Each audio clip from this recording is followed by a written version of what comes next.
revolution somehow.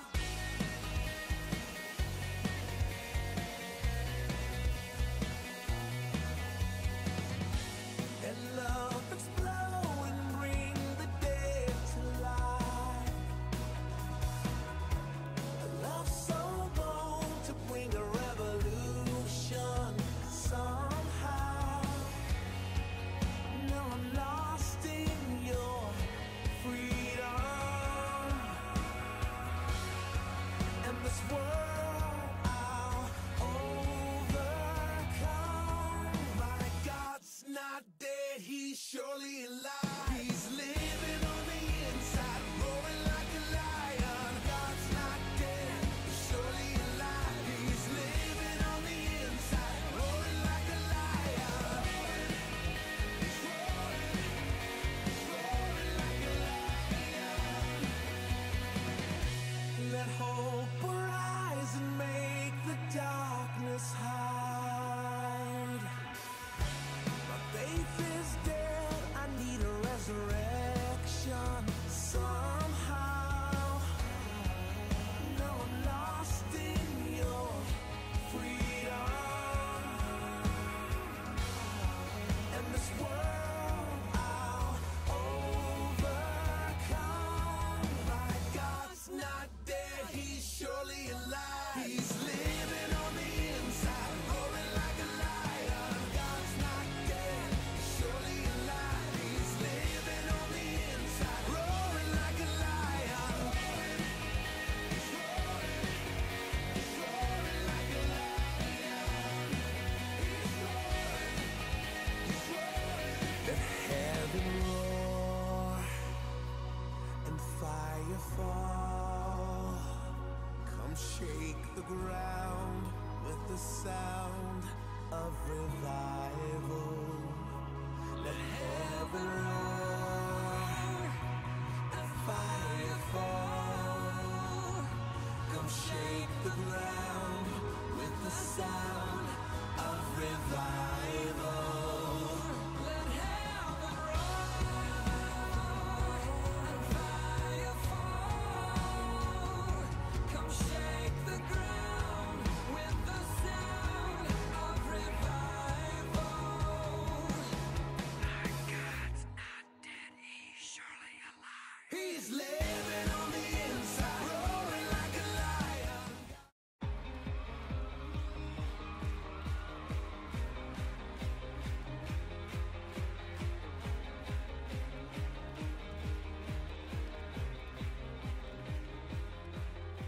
At break of day, in hope we rise, we speak your name.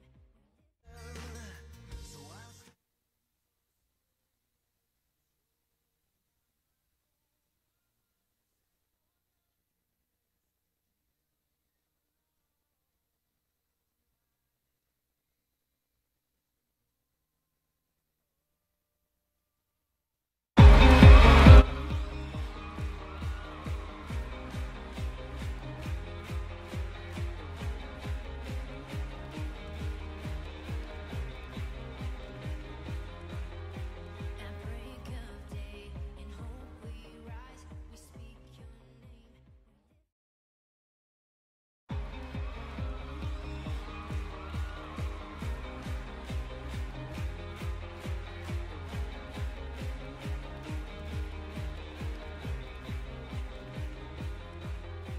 At break of day, in hope we rise, we speak your name.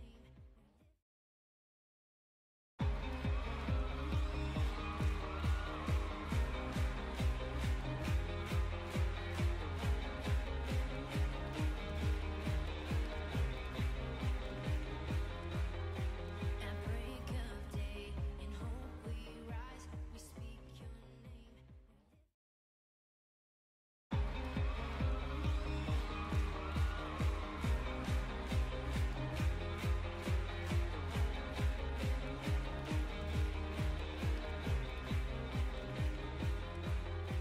At break of day, in hope we rise, we speak your name. Good morning, Thursday, February 8th, 2018, 8th month of Changgi, 12th month, 23rd day by the heavenly calendar. I'm your host, Hyung Moon, second king of Chaneguk. Let's go first to our AccuWeather forecast with Tim, the agent outlet. Tim. Good morning. It's clear and 21 degrees at the Chenagung Palace this morning, and we're going up to a high of 29 degrees today, a low of 10 degrees tonight. Partial sunshine through the day today, and partly cloudy tonight. We had a pretty bad snowstorm yesterday. Snow, ice, rain, pretty much had it all, and roads were extremely slick. But I think we all made it through, and there'll be a little more snow tomorrow afternoon. A little more snow. But then in Saturday and Sunday, it's going to turn quite milder. Highs are going to be in the 40s, mid 40s for Saturday and Sunday. Mostly cloudy on Saturday, and then some off and on rain and drizzle through Sunday. But then the Monday will be a little bit cooler with the high in the upper 30s, but still above freezing. Oh, we experienced that yesterday. I have to get leaving here at 6 because we have to go to the emergency room to pick up our, baby puppy who was injured yesterday while she was chasing our feet around while we were exercising, and she got hit. She got hit with a foot. So we were worried because we thought she was dead. I mean, she basically when I look back on it, she got kind of knocked out, and her body started basically kind of like convulsing, and her breathing was almost stopping, and things like that. So everybody was very worried. She had a little bit of a nosebleed, so people thought, my gosh, because she's so tiny, and we thought, oh my goodness, we snapped her spine or something, and but as she regained consciousness, she started moving just a little bit. Her back legs and stuff like that, and her arms and her neck, she was moving pretty good. And then, but one of her eyes does not shut. So that's common with Shih Tzus because they have shallow eye sockets. So it's very common. She has to actually go in. She had to stay overnight at the emergency room. We had a driver in there at 10 at night, coming back about 11, and she stayed overnight. You get all these, injections, whatever. Man, the bill came out for like $1,300 plus, because they have to do surgery. Basically, they have to push in her eye back into her socket, and then they have to actually, suture. They have to stitch the eyelid closed, so that her eye doesn't stay open and become discolored and basically dry out and die. So we don't know if she's going to be able to have vision through that eye. The doctor said it's not guaranteed, but she said we'll have to see as it slowly recovers. But anyways, we're thankful at least she didn't die. You know what I mean? Because that little puppy was in my hands, and she was completely knocked out. She's completely out, unconscious. She was, her body was looked like it was freezing up. Her legs were twitching. Her nose was bleeding. And we thought she was dead. We thought she was going to die because her breath was also slowing very much. So it was just about after we got in the car and we started trying to research a little bit online to get some basic understanding. Before her breath started stabilizing, she started waking up. She was exhausted. She was tired. But thank goodness she started recovering a little bit. Thank goodness there's no real, at least what we know from last night, there's not tremendous, she didn't sever her spinal cord, and she's not like paralyzed completely. But the doctor just said we have to get there by 7 this morning. Then she'll give us a report, and then we have to transfer her to a vet near here. So she definitely has trauma. So we're hoping little baby Chun-Suni is getting better. Will get better and recover. But like the internet blogger said, this happens, especially with smaller dogs.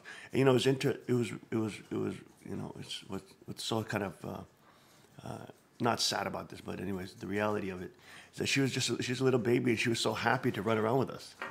She was playing around as we're running around down there, and we're doing a little bit of training. She's just running after us, and you know, she just when I was demonstrating how to do some kicking techniques stuff like that, she ran under my foot as it came down, and basically it hit her. So, anyways, we're thankful she's not dead, but I do have to leave in the morning to pick her up, hear the doctor's report, and then transfer her to another vet this morning. So it's a crazy, crazy morning, Tim. But it's amazing. Look at this. Gateway Pundit reports President Trump's approval rating tops Barack Obama by 4 points at the same time of his presidency. Look at this. Since his electoral landslide in November 2016, Donald Trump has had to deal with spying by the Obama administration, a corrupt deep state, special counsel on Russian collusion, a lackluster economy, foreign policy, disaster, and a radical far-left mainstream media that reported negative hit pieces on the new president 90% plus of the time, actually. Despite all of this bad news, President Trump holds a 48% approval rating today in the Rasmussen Daily Tracking. Rasmussen reports daily presidential tracking poll for Wednesday shows that 48% of likely U.S. voters approve of President Trump's job performance. 51% disapprove. The latest figures include 34% who strongly approve of the way the president is performing and 42% who strongly disapprove. This gives him a presidential approval index rating of -8. President Trump has a stronger approval rating today than media darling Barack Obama did back in 2010 on this same day. There's our Chun-City puppy's mommy there. But she's kind of wondering, like, where is my baby? Where is my baby? Back on February 7th, 2010, Barack Obama had an approval rating of 44%, while 56% of likely voters disapproved of the far-left president. Trump had a tremendous first year despite an unbelievable barrage of attacks against him. We've never seen this type of incredible, all-out, media paid, funded, working together in unison. You're talking about working in unison, colluding. You're talking colluding. They're working in unison with the deep state, with the illegal elements and the foreign paid-off, bought-off elements in the CIA, FBI, you name it. And they're working with them, with the mainstream media, in unison, to attack President Trump. Attack. That's all they can do. Negative. All they can say. Fox News, out of all the major news channels, are the only ones that actually report positive things. Every other NBC, CBS, MSNBC, ABC, blah, blah, blah, CNN, whatever this alphabet soup news is, they just keep on attacking Trump over and over and over, just attacking. But President Trump has had a tremendous first year, and that's amazing. That's amazing that at the same time in history, in his presidency, that he has an approval rating greater than Obama with all of this incredible negative press. People have no idea how strong the media was.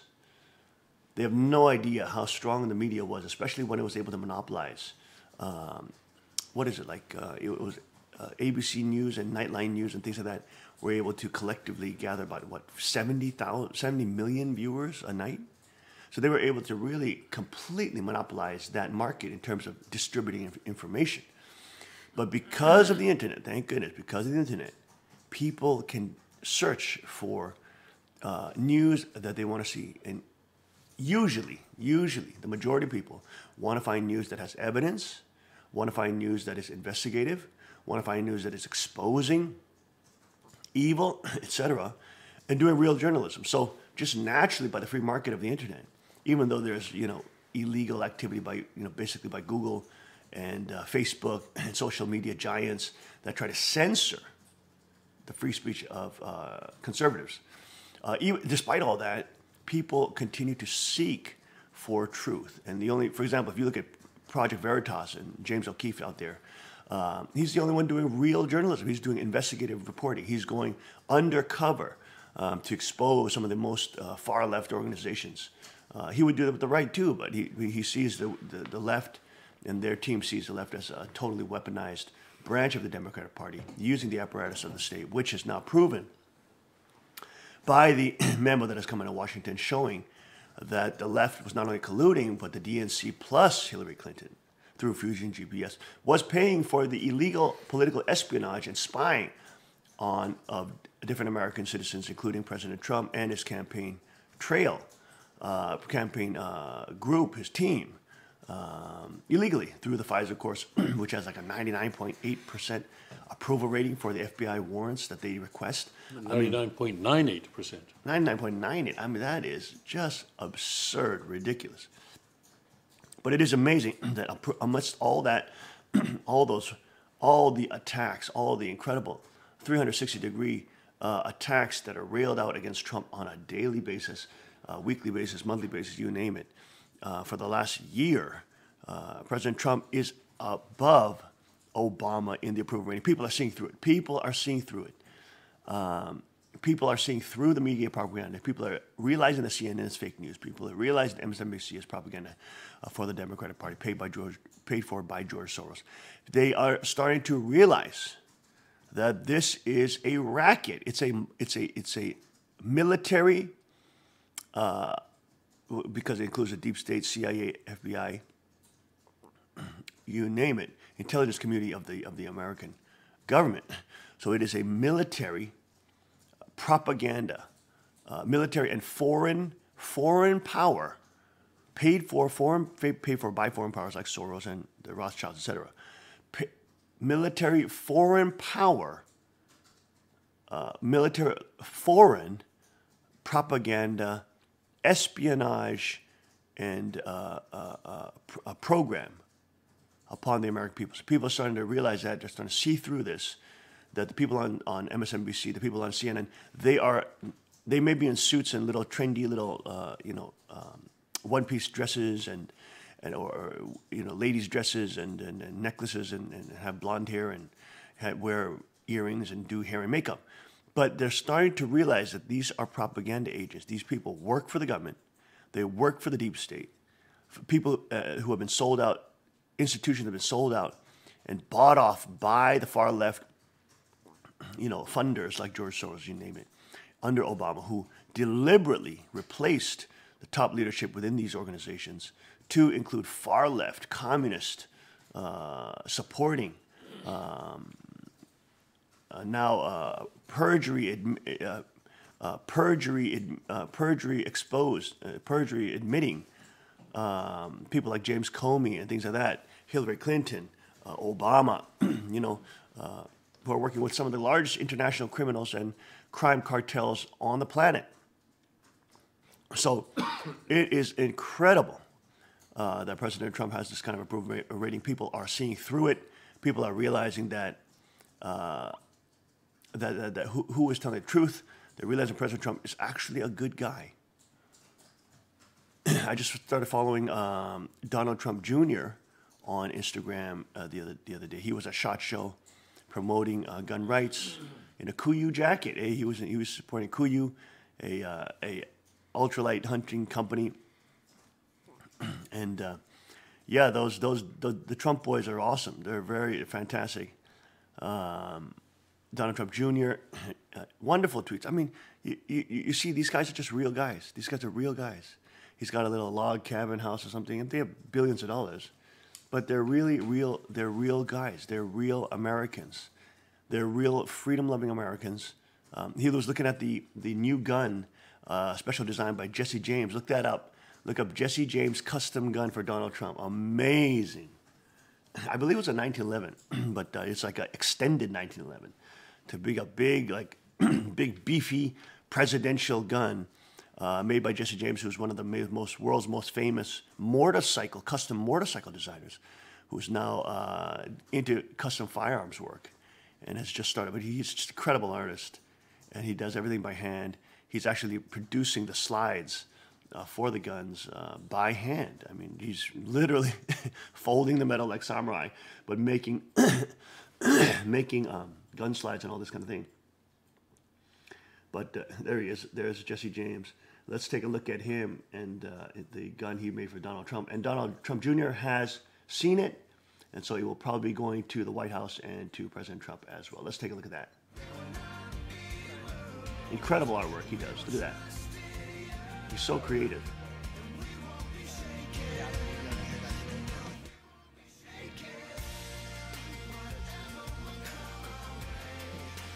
There it is. There it is. Look at that. Check that out. Look at that. The Donald J. Trump.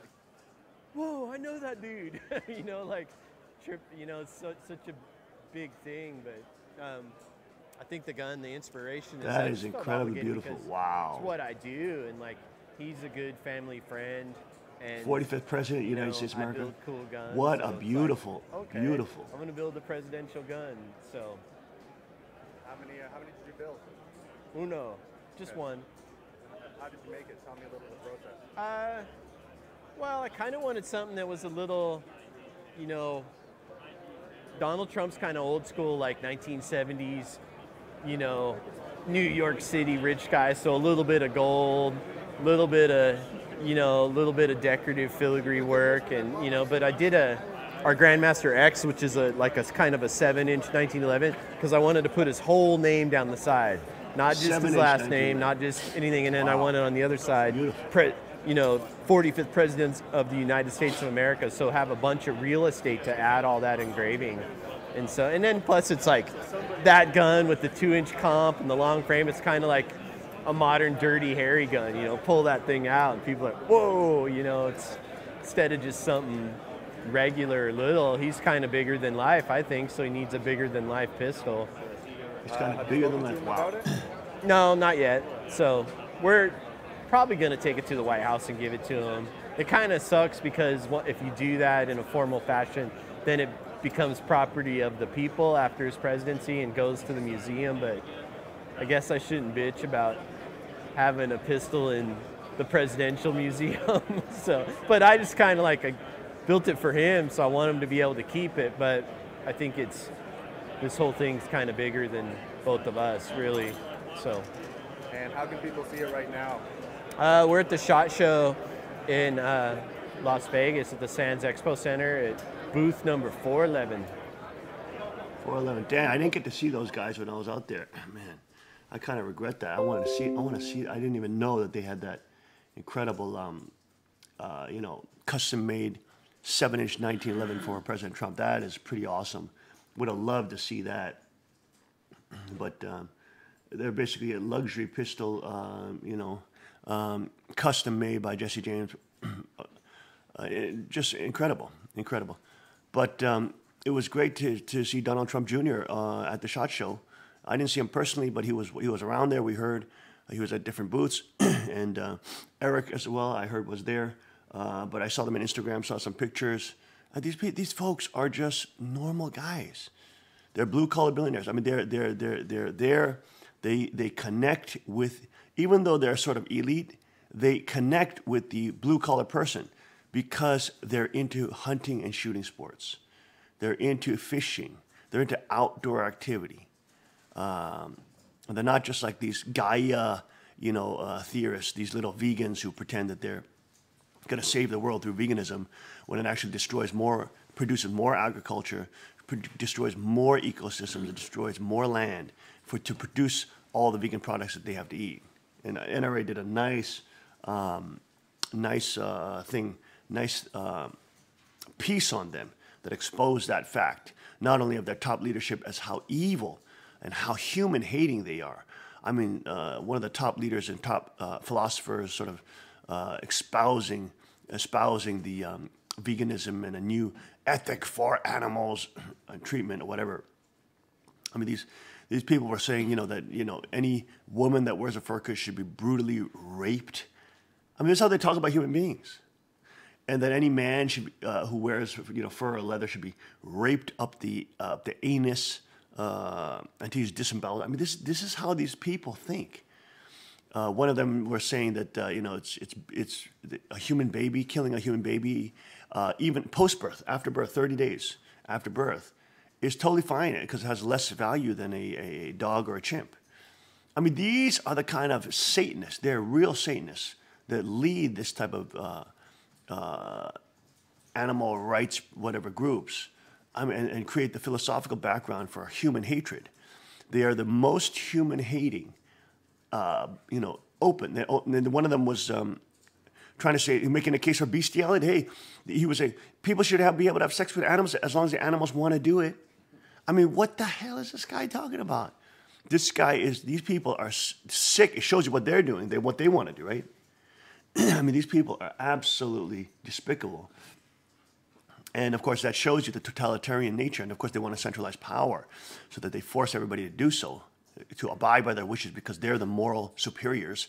And everybody has to just do what they do and stop the human tradition of hunting and fishing and gathering, stop the human tradition of interacting with nature in a realistic way that is part and parcel with any ecosystem, animal predation being absolutely critical to the balance of different animal species throughout the ecosystem.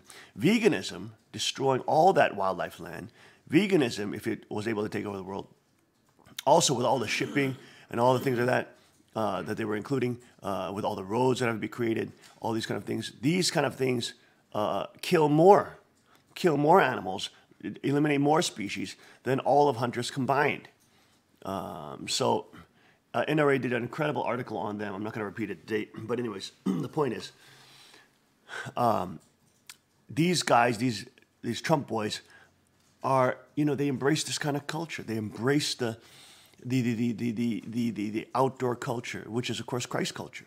Christ was an outdoorsman. He loved the outdoors. He went to the wilderness all the time to pray. Christ was an outdoorsman.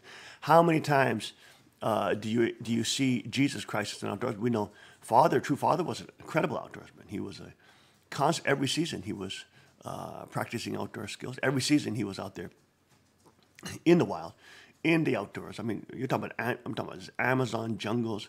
You're talking about the raw Chiniac of Alaska. I mean, really, really raw. He's not going out there just to some luxury trip in a 5-star hotel. We were in little shanties, you understand? Little shanties. I mean, little plastic houses. Literally, in little plastic houses. And Father was out there fishing. He was hardcore outdoorsman. I mean, by any standard. True Father was a hardcore outdoorsman.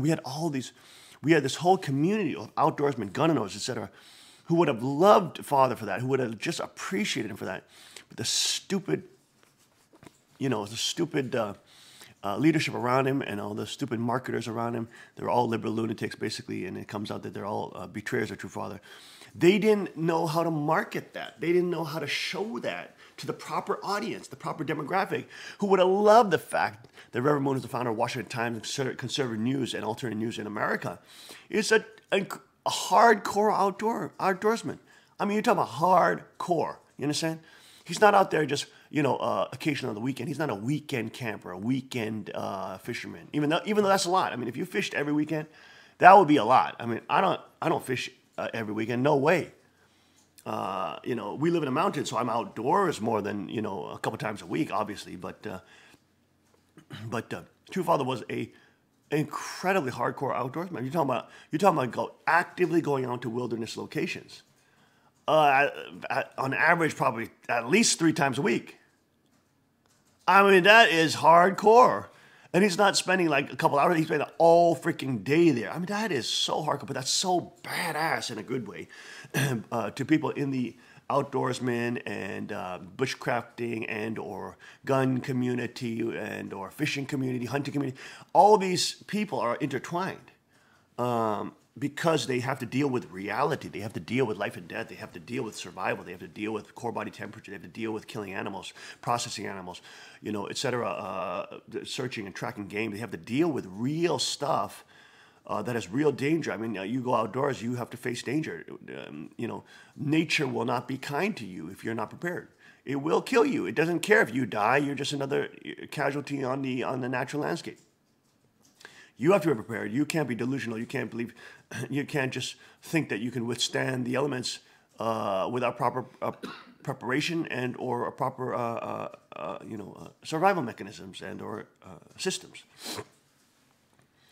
So that's what I feel about these guys. And of course, we met Eric. He was at the Tommy Gun Warehouse. Wonderful fellow. Tall young man. Very tall. But so skilled businessman. Excellent guys. He took a whole tour of the Tommy Gun Warehouse, the Tommy Gun Factory. They loved the Desert Eagle. One of their favorite guns was the Baby Desert Eagle. Did you know that growing up? So one of their favorite guns is the Desert Eagle.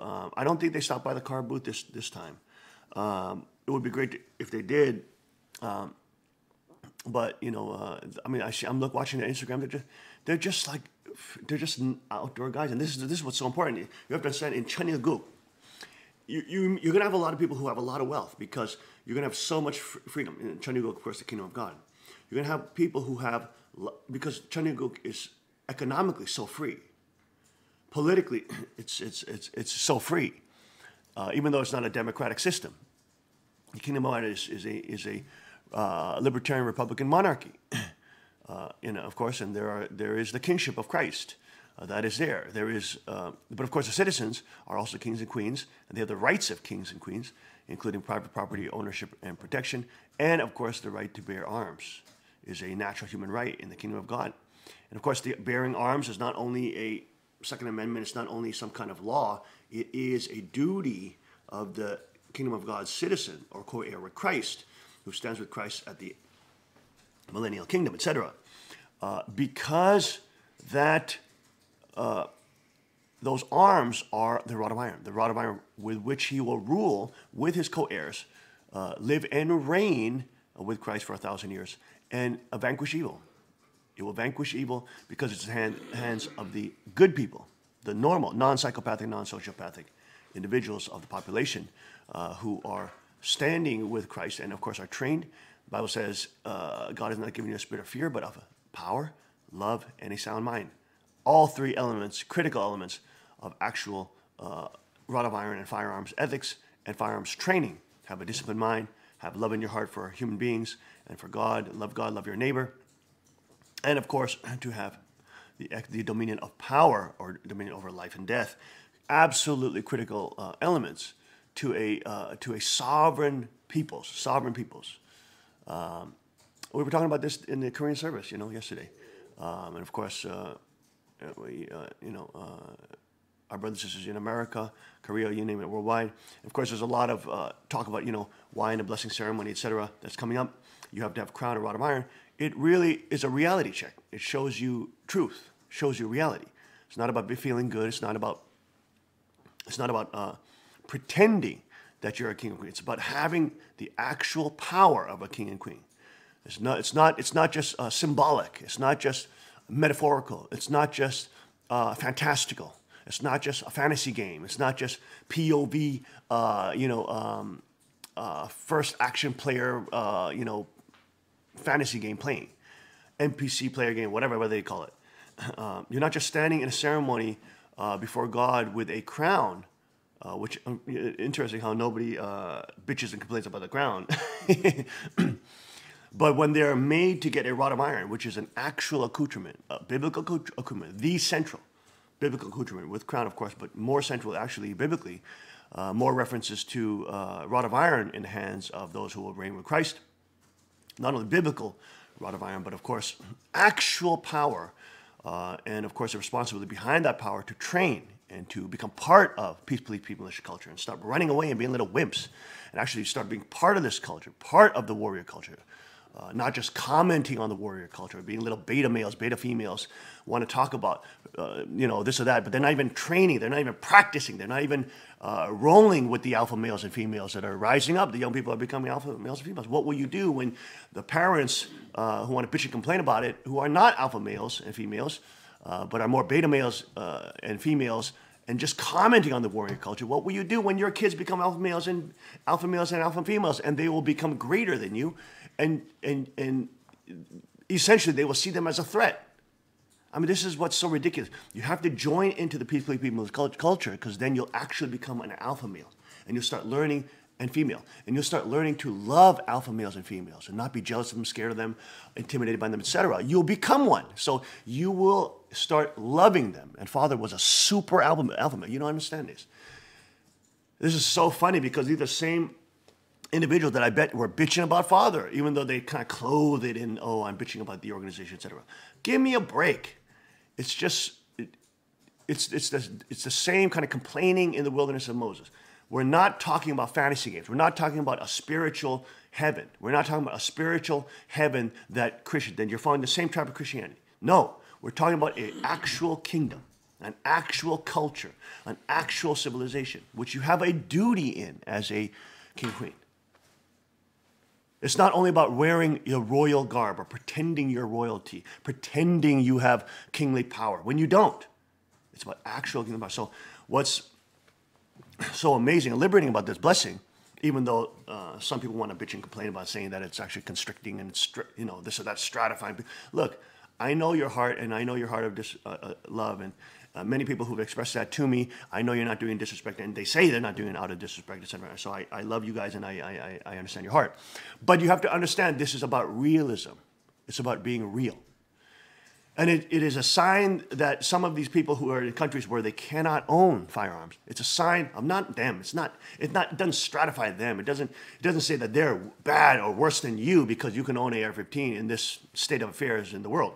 It doesn't say that. It doesn't say that they're somehow a lower level than you, even though that's how many people who are into ranks and many people who are into the status symbols of Pharisaic culture will want to say that is. But it's like this. It's like if you're training under me and I rank you a white belt, blue belt, purple belt, blue. It's not because I'm saying that you're inherently less valuable than somebody who's a blue belt or a purple belt under me. I mean, it's ridiculous.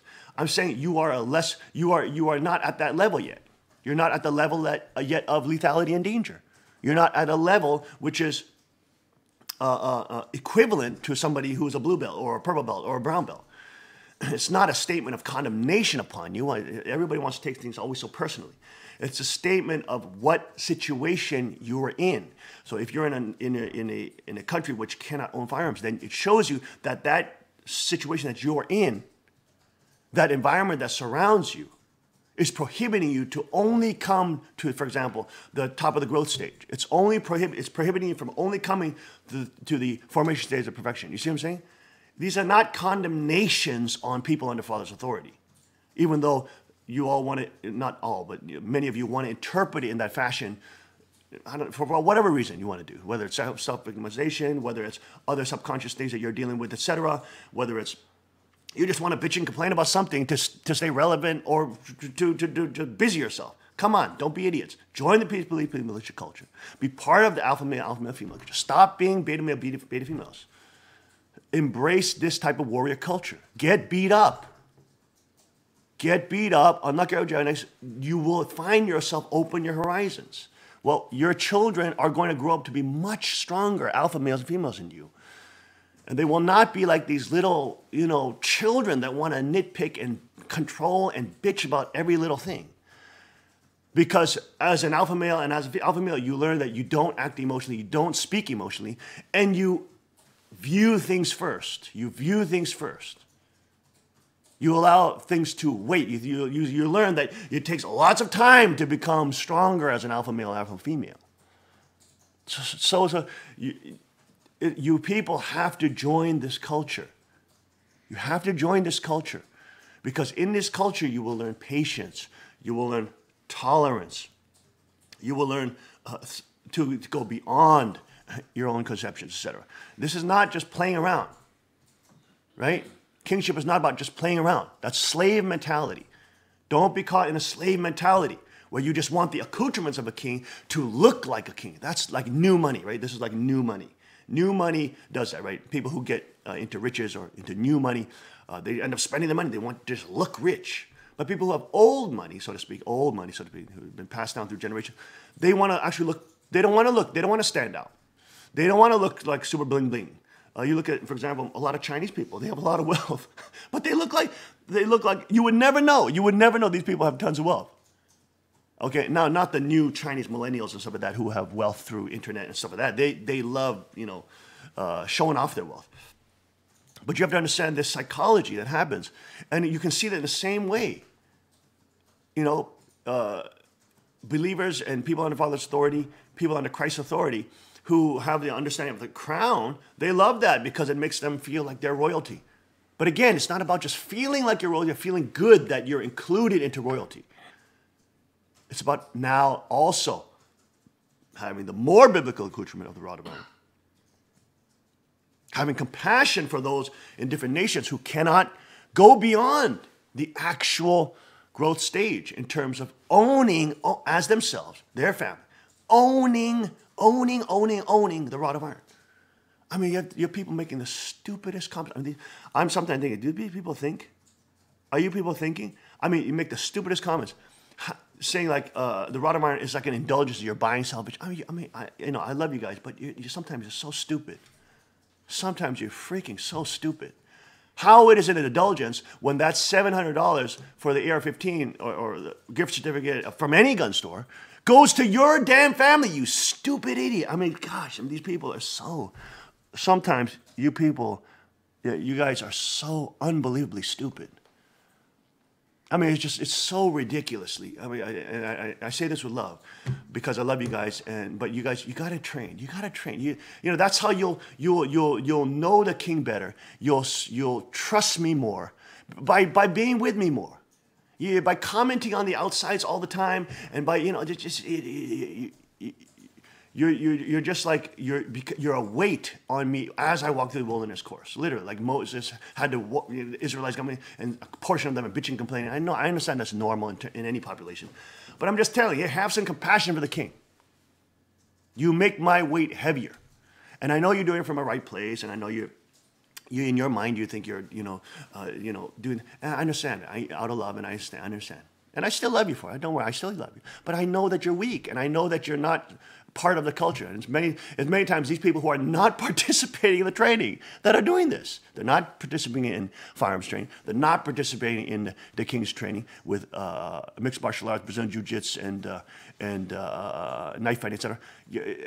You're not participating in the duties of a king. Did you know that every king trained their sons and daughters in fighting, combat?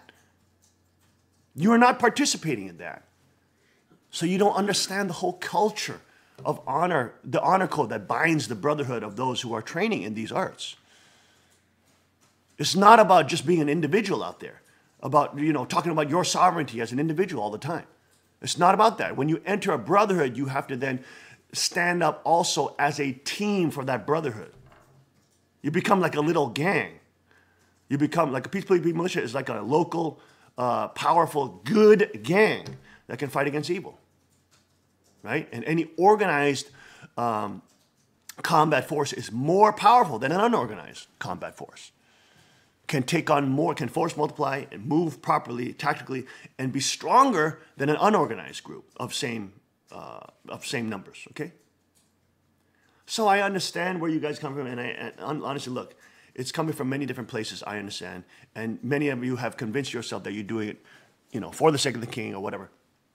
You're not. You're just being a total, you're not thinking straight. You're not, some of the things that you're trying to say, even though you say it in love and you tell me that it's not in disrespect. I'm not taking it personally, trust me. But they're so unbelievably unthought through. Okay? How is it that you having to step up and get the actual accoutrements of kingship and own them? How is that an indulgence? How are that buying salvation? When you are owning the dang thing, oh my goodness. The church gets no benefit from you doing that. Zero. I mean, you people got to think about some of the things that you're saying before you act emotionally and talk emotionally.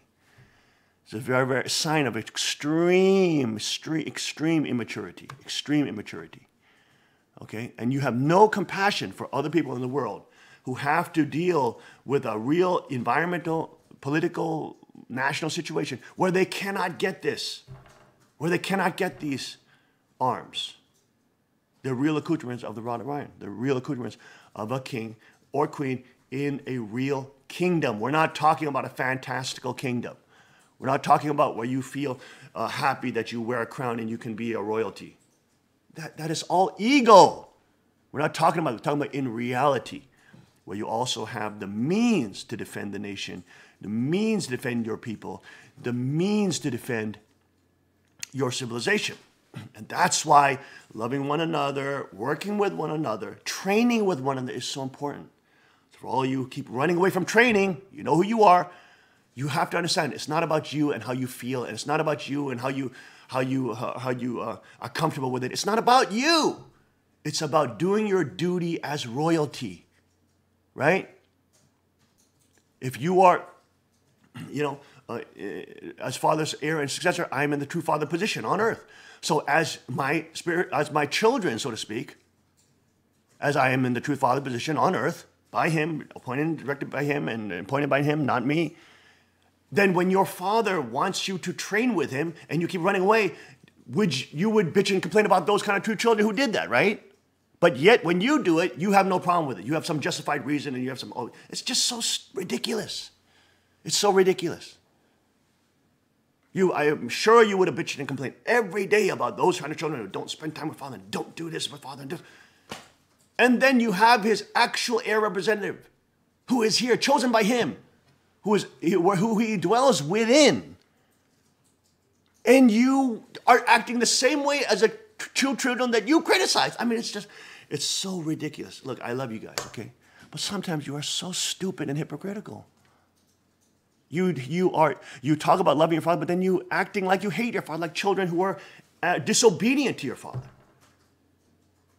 When he's trying to make you an actual king and make you go through the kingly duties and kingly training of becoming, look, every king trained every son and daughter to use the sword in medieval times, whatever. It's part of the training. It's part of the curriculum. You're so blessed that you don't have to go through all that physical training if you're hurt in some ways, or if you can go through rod of iron training. But this is not, God's kingdom is not about making you feel good. It's about being a real kingdom that can fight against evil. So we must understand this. That's why we must embrace and love these alpha males and females in the gun community, hunting community, fishing community. Look at all these people who want to criticize all day long. They're not part of the gun community, or maybe just new members. They haven't really embraced that gun culture, the rod of iron culture. They're not part of the blade community. They're not part of the combat martial art community. Maybe they just started, some of them, but most of them not. They're not part of the fishing community. They're not part of the outdoors community. I mean, it's like it's so easy to see. From a father's perspective, it's so easy to see. It's like little children who basically try to justify that they don't want to participate in the activities of the father. And I'm not saying it's easy. I understand your heart. Sometimes it was hard for me to do so too. But it helps you grow. It helps you unlock your agendas. It's greater than you. Do you understand? It's greater than you. You guys got to understand this. It's greater than you. It's much bigger than how you feel and what you want to do.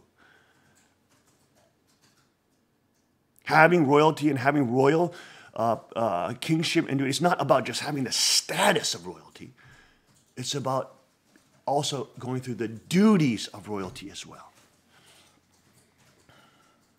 Okay? So look, I love you guys, but you guys bitch and complain, and you are a weight on my shoulders. And so understand that as people who are in the position of children to myself as the appointed heir and successor of true father. Okay, I'm not saying that in any arrogance, and you know that, because I didn't choose that position. But I'm just telling you, it's like when I talk to my kids the same way. If they're bitching and complaining too, I got to tell them, look, kids, I love you, but you're acting very childish. Please don't do this. This is hurtful to daddy. Okay, this puts weight on my child. How come? And I ask my kids sometimes, how come nobody has compassion for daddy? What I have to go through, what I have to deal with. How come nobody has compassion for me? You expect daddy to have compassion for you, to be understanding, to be empathetic, to be listening, to be able to help you through your troubles and to coach you well. You expect that, but you expect none in return to daddy. Do you see how that's unfair? So I love you guys. So show some love to me too. Okay? I'm trying to make you into true kings and queens. Not so you can just call it, not so you can just say it or pray to yourself and have some stature about it. To be really it, you bums. And I say that in love. You know that. Okay? If you train with me, you would know that I say that kind of stuff in love.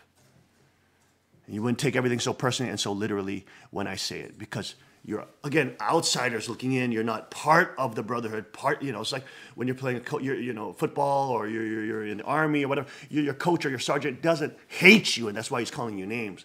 He does it to encourage you, okay? And if you're part of that culture, that alpha male, alpha female culture, which is so funny because it's the people that are not in that culture, are trying to run away from that culture all the freaking time, that are the ones bitching about it. I mean, give me a break, guys. Come on.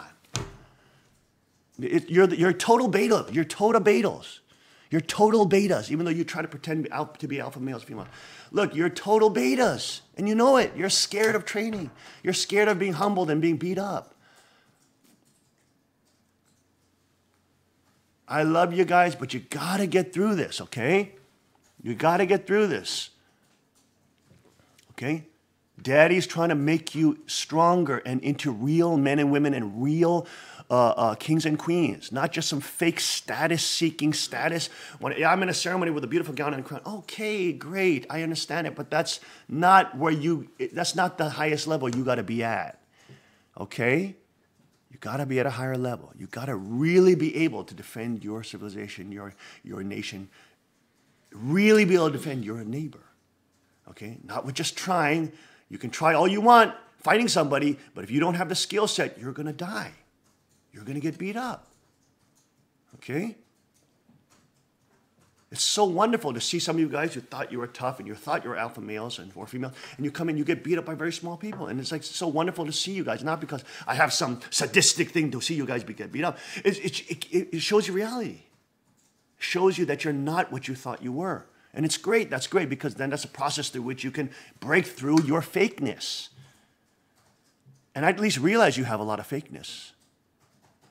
And what will you do when your children, because your children are breaking through those kind of stuff, they're going to become alpha females and males. They're going to see right through how weak you are. They're going to see right through how beta you are. You're going to be completely exposed. You're going to be, look, I'm saying this out of love and compassion for you. Come and join our cult. That's why I love the Instagram. I'm getting these wonderful followers who are hunters and guys in the BJJ, knife fighting, and gun community. They're starting to follow me on Instagram and stuff like that.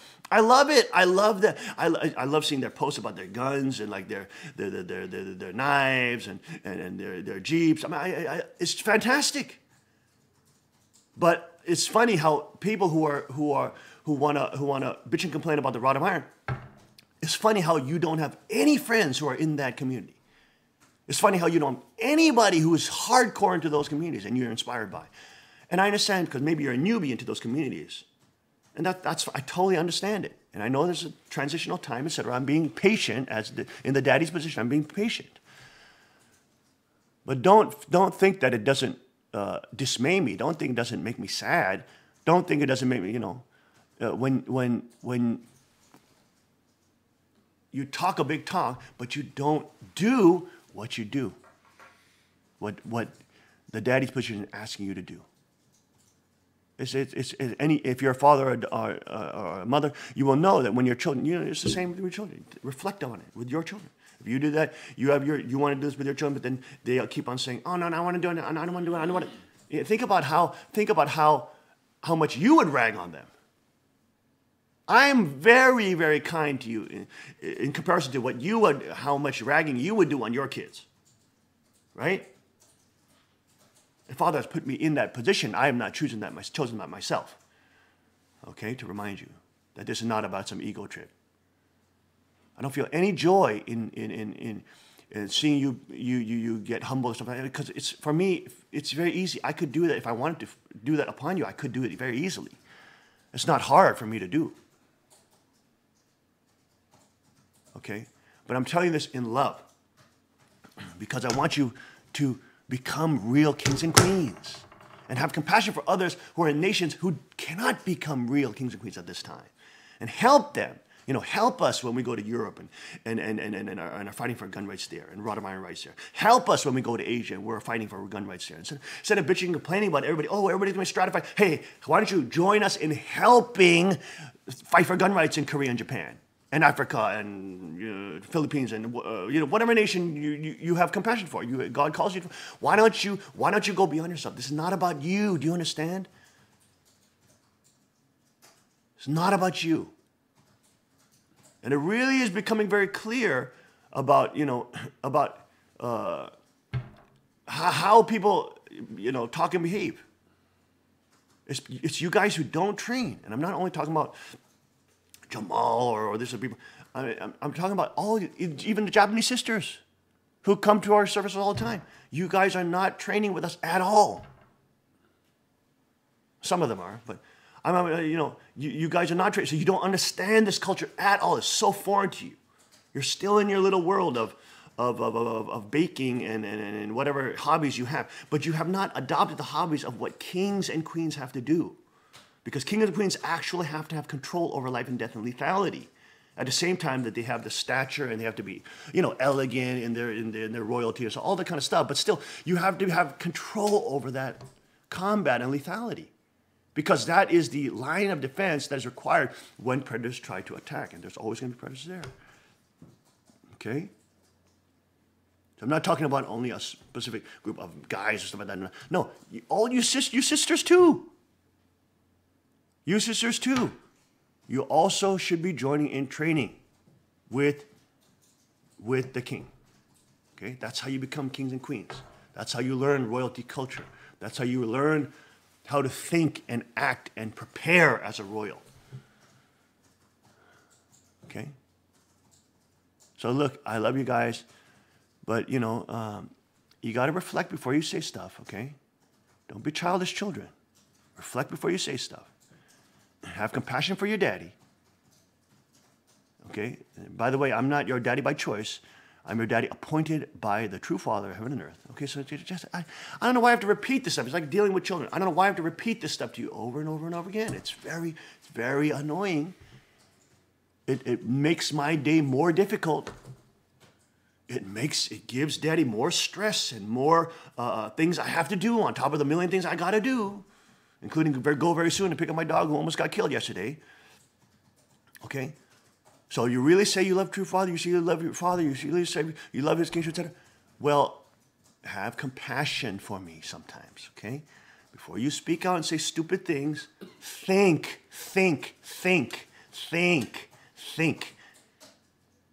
Really think about it. Is it really indulgences that you should get an AR-15? Is that really churches making, the church benefits zero from it? I mean, oh my gosh.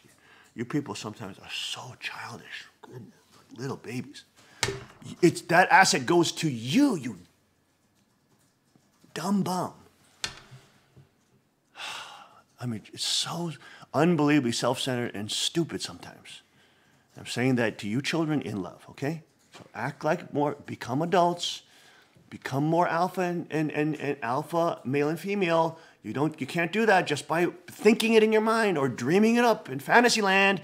You've got to actually go through the hard course of becoming an alpha and female, male and female, getting your epigenetics unlocked, getting in the environment where you will be humbled.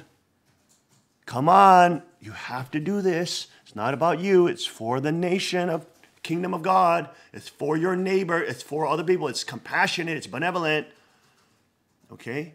And of course, I commend all the brothers and sisters who are joining us and who are in 50, 60, 70. You have no excuse, 50, 60, 70. There's guys that are 50, 60s in their 70s. Michel Bouvet is 70 years old. And he was joining us in People Be Militia Training. He's 70 years old. My gosh. Look, if you have some real physical ailments, okay, then be a part of our gun training trainings then. You know what I'm saying? Just you can be training a part of it. Maybe you can't do all the tough, stuff. Or if you do empty hands combat, which is very important. There's a wonderful website called Active Self-Protection. They show actual video of people getting assaulted and shot and stabbed. And they show that physical, even empty hands combat, even though it's not everything, you do need to have control of empty hands combat. And Father said that is a key curriculum to all youth.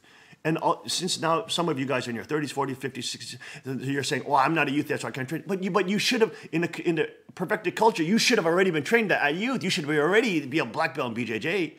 But you're not. You're a total white belt. You see what I'm saying? So you're not there. Don't try to escape it because it wasn't there for you set up while you were growing up. I mean, come on.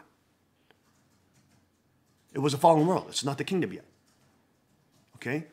To be part of this culture, that's how God and use those conditions to help other countries open up so our other brothers and sisters can be freed there and really come into the perfection level culture. And that doesn't mean that we're going to be perfect. You know that. You all thought that if you receive the blessing, your children are going to come up perfect, and that will all prove out to be true. False, right? You thought that if you received the blessing, your blessed children would never fall, right? But a lot of them fell, right? So you have to get out of this idealistic perfection thing where you think that when perfection, you're going to have no effort, and in perfection, it's going to be like welfare. I mean, it's like a welfare mentality. It's ridiculous. In perfection level, you have even more responsibility, more duty. It's like when you grow up to the highest level, you have to, more responsibility, more work you have to do, more effort you have to put in. It's like it doesn't get lighter; it gets heavier. Okay. So, look, you guys got to get it beyond all your little squabbles and beefs with this or that person. Just get over it. Okay, it's not about you. You got to come in and be part of the actual royalty culture, right? It's not about, you wouldn't just want to go into some royal families, right? And let's say they're not satanic kings, but let's say, the King of England or whatever. Yeah, and you enter into their family and you say, oh, yes, I'm royalty now. But then they have duties. But you have to do those duties to be part of that royalty. You see what I'm saying? Okay? So I love you guys, and I'm patient with you guys. And in the daddy position, I'm patient with my children. But look, you have to help daddy out a little bit, okay? You have to be part of daddy's activities and training, okay? You demand that on your own children, yet you won't do that for yourself. So you're a hypocrite then. You won't do that for yourself with the actual true father's representative on earth, who is in a greater vertical position than you. Obviously, you're not the appointed heir and successor. Come on, guys. You know this, but you just keep on doing this in your brain. Don't do these stupid, fantastical runarounds in your intellectual minds. And I know many of you are smart, but that's why you're stupid sometimes, because you go around in circles justifying yourself intellectually, which is ridiculous. That's like, I saw true children do that who were smart. They had higher intelligence, whatever. And they would do that with father. And then you would be the ones bitching about them doing that to father. And then now you're doing that to father. Come on, don't be so ridiculously hypocritical. Okay, I got to get going. I got to pick up the dogs in the emergency room, but I love you guys out there who are joining us on YouTube land. Remember to hold fast to your crown and also to your rod of iron. Have compassion for those who can't have the rod of iron in different countries. Help us help those countries get free so that they can become a king and queen and have the actual more biblical accoutrement than the crowns, actually, for co-heirs with Christ, which is the rod of iron. All right? I love you guys. Don't be stupid. I'll see you real soon. We take a short break. Tim Elder's going to take over. I got to get running. Love y'all. Take care. Second King, out. Let's take a break. Surely come find us like blazing wildfire, singing your name. God of mercy, sweet love of mine. He's not dead, he's surely alive. He's living on the inside, roaring like a lion. God's not dead, he's surely alive. He's living on the inside, roaring like a lion. God's not dead, he's surely alive. He's living on the inside, roaring like a lion.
Welcome back to the King's Report for Thursday, February 8th, 2018, 8th month of Chungi, 12th month, and 23rd day by the heavenly calendar. Tim Elder now with Greg Noel in for the second king of Chanuguk, who is on a mercy mission to rescue our favorite pet, our favorite dog, in the line of the dog that served True Father. Greg, good morning. Good morning. We're suddenly thrust into this role. I want to go to our Rima this morning. Rima in the Bible is John 1, verse 1. The first 5 verses there. In the beginning was the Word, and the Word was with God, and the Word was God. The same was in the beginning with God. All things were made by Him, and without Him was not anything made that was made. In Him was life, and the life was the light of men. And the light shineth in darkness, and the darkness comprehended it not. One of the most famous verses in the Bible. In the beginning was the Word, and the Word was with God, and the Word was God. Wow. Really, words have a power. Words have power. Mm-hmm. I don't know if I've ever given this testimony. I experienced the Word one time. Speak it. Shall I? Is it finally time for me to give this testimony? This is one of the most powerful experiences I had in my life. Do we have a? Yeah, okay, here we go. Yeah, because I cannot give this testimony without a box of tissues next to me, because already as I begin, I can already feel the tears coming, because it was such a powerful experience. But this happened a little more than 40 years ago, but it still sustains me today. And when you experience God, when God reaches out and touches you, it is such a powerful experience that you can never forget it. When Paul was knocked off of his donkey, was it? Was it a donkey? I think it was a horse, but I'm not. I think it was a donkey. But anyway, when Paul was knocked off whatever it was that he was riding, that experience sustained him for a long time. And Father actually also refers to Paul's experience that where he went into the spirit world and saw the 3 levels of spirit world. I think somewhere in Father's speeches he refers to that and talks about how that sustained Paul's spiritual faith for a very, very long time. But in 1977, I was on MFT and having an extremely difficult time. And it got to a point where I wondered, I'll give a short version. I wondered whether perhaps I had been in the church for 3 years, and I wondered perhaps this was it. Maybe the reason that Father had brought me to the Unification Church had passed. That there was nothing more that I could contribute to Father's providence, and that I should leave, perhaps, and support it from the outside. Get a job outside the church. But perhaps there was nothing more that I could contribute to the church. And so, actually, in one city, I was in one city at the time, and I wandered actually for 2 nights and 3 days, just walking. And on the second night, I was walking in an area of that city where it was rather dangerous, actually, a high crime area, I would say, a very poor area and a high crime area. And I was, my feet, my legs, I've been walking, I don't know how many miles, more than 10, perhaps more than 20, I don't know. And my legs were so painful that I was desperate to want to just stop and rest, but I was afraid that if I were to stop, that something bad might happen to me. I just felt safer, just keep on moving. And I came to a small church, one of these churches that serves the people who live and exist in that very spiritually hellish area. It's an area of drugs and prostitution and where people are hurting people and this kind of thing. Really a hellish area of the city. but there was a small mission church that served people in the city. So I went in there. I thought, okay, I can go in there and I can sit down. Just wanted to sit down for a while because my legs were so painful. And so I went in and sat in the pew and looked around, and it was one of these places where you go in, people go in and they listen to a sermon for a while, and then they are served some kind of soup or food or something like that. It's a Christian group that offers food to people in return for listening to a sermon. So I sat there and I'm listening to this guy speak. He's giving a sermon, and he's talking about Jesus' crucifixion and about how Jesus came to die on the cross to save us all. And I'm sitting there thinking, wow, this guy doesn't know anything about the crucifixion. Jesus didn't come to die. He doesn't know anything. But anyway, I sat there, and pretty soon he finished, and everyone got up and went into the next room to get their whatever it was that they were given. But I didn't get up. I wasn't hungry. I don't know, what was I eating during those days? I don't know. But anyway, I wasn't hungry at all. And I just sat there.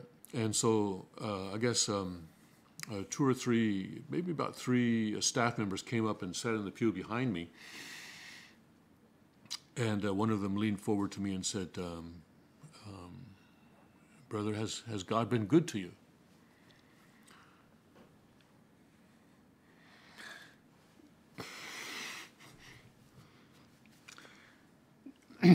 And I thought for just a moment, and I said, "Yes." Yeah, he's been good to me. I said, "Yes," and so he said, and I said, "Well, I just need to sit here for just a few minutes, and I'll be gone." So a few minutes. A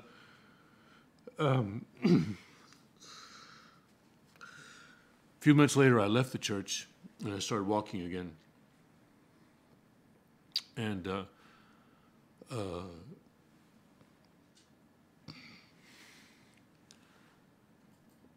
as I was walking, I heard a voice coming from heaven. And when I first started, soon after this experience, I sort of shared it to a couple of friends, and they would say, "Well, what did the voice say?" And I told them, and to them it meant nothing, because these were words, and they were, but so I stopped telling people what the voice actually said, because it wasn't so much the voice itself; it was the fact that each word came down to me as if it were actually each word was a vessel. Each word was a vessel. Each word came down to me as a vessel, and in that vessel each vessel was filled with God's love. And as each word entered me, I could experience God's love.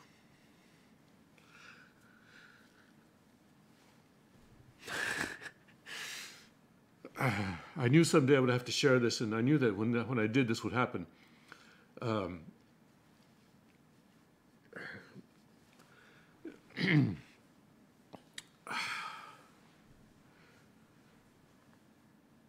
God shared with me a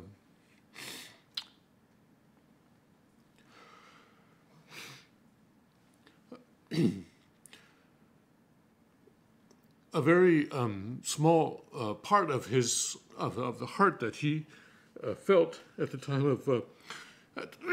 time of Jesus' crucifixion. And as I said, the words were, they were in English and they were in grammatical order and everything like that. But it wasn't the words itself. It wasn't the external words. It was the fact that it was the love, the heart that was in those words, the 심정 that was in those words, that entered me with the word, that moved my heart and guided me then back to the church, and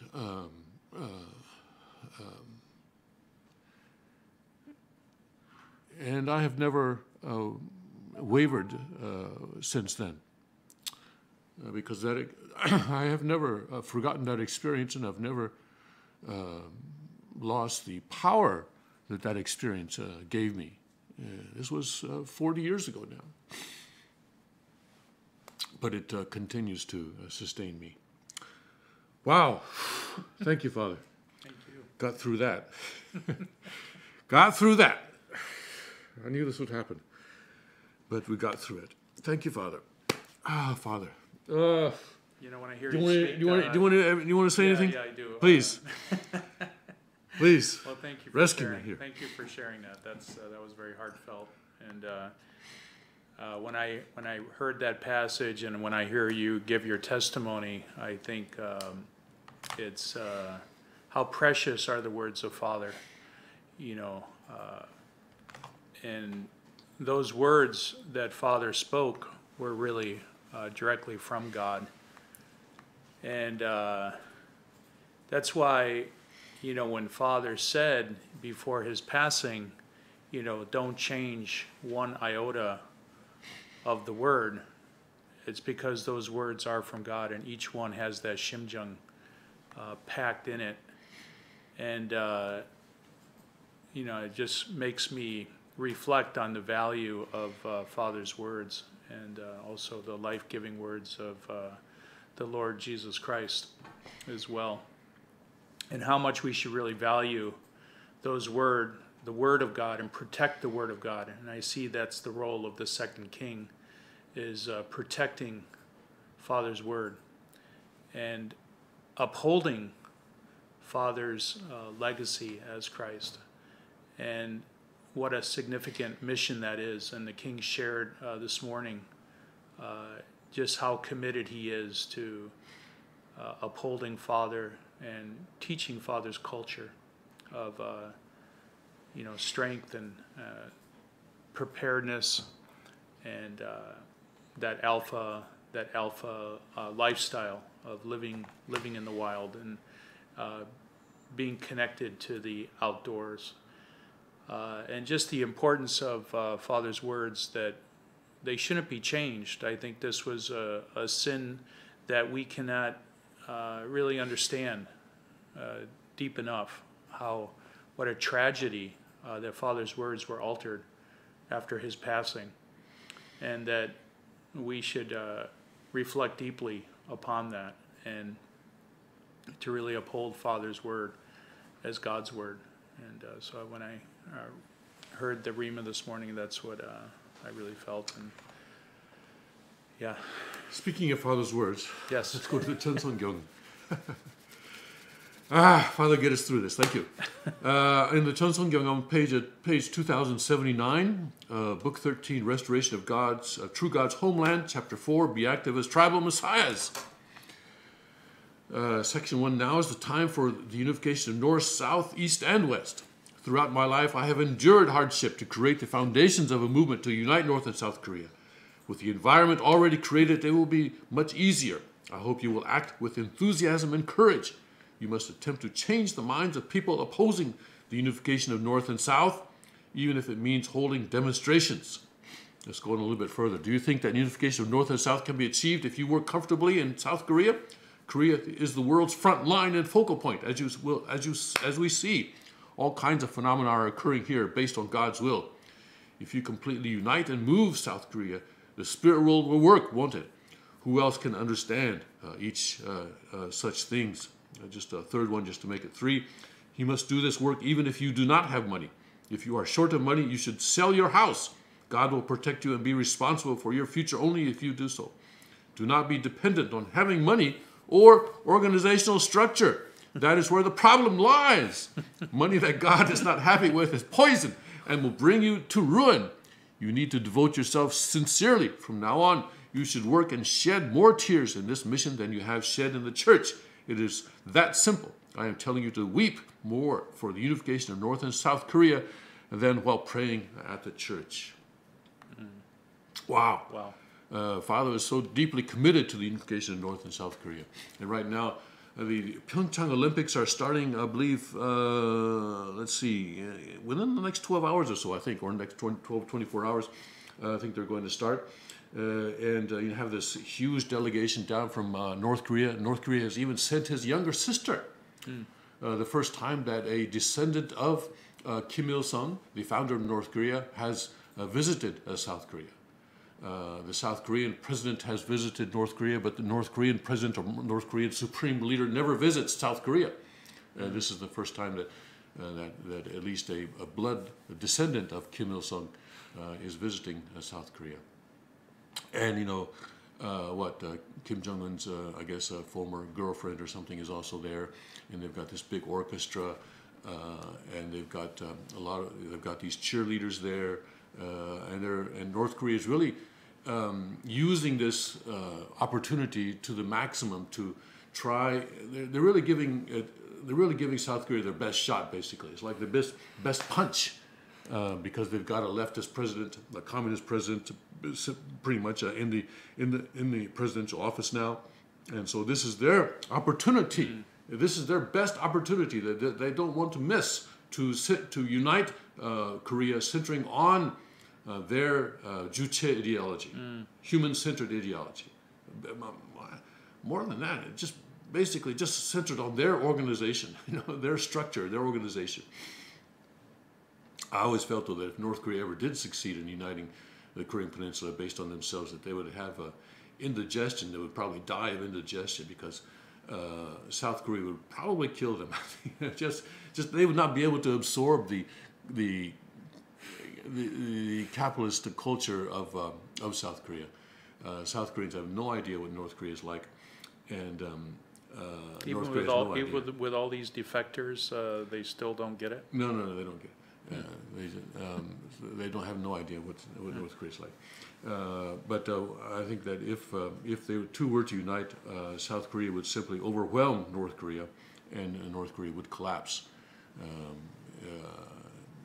as a result of that unification. And the current North Korean structure, anyway, would definitely collapse. So I don't know what. So I think God is working. God is going to use the Pyeongchang Olympics in some way, and perhaps even use Kim Il-sung's younger sister in some way, Kim Jong-un's younger sister in some way, to bring about unity. And things may start happening very quickly.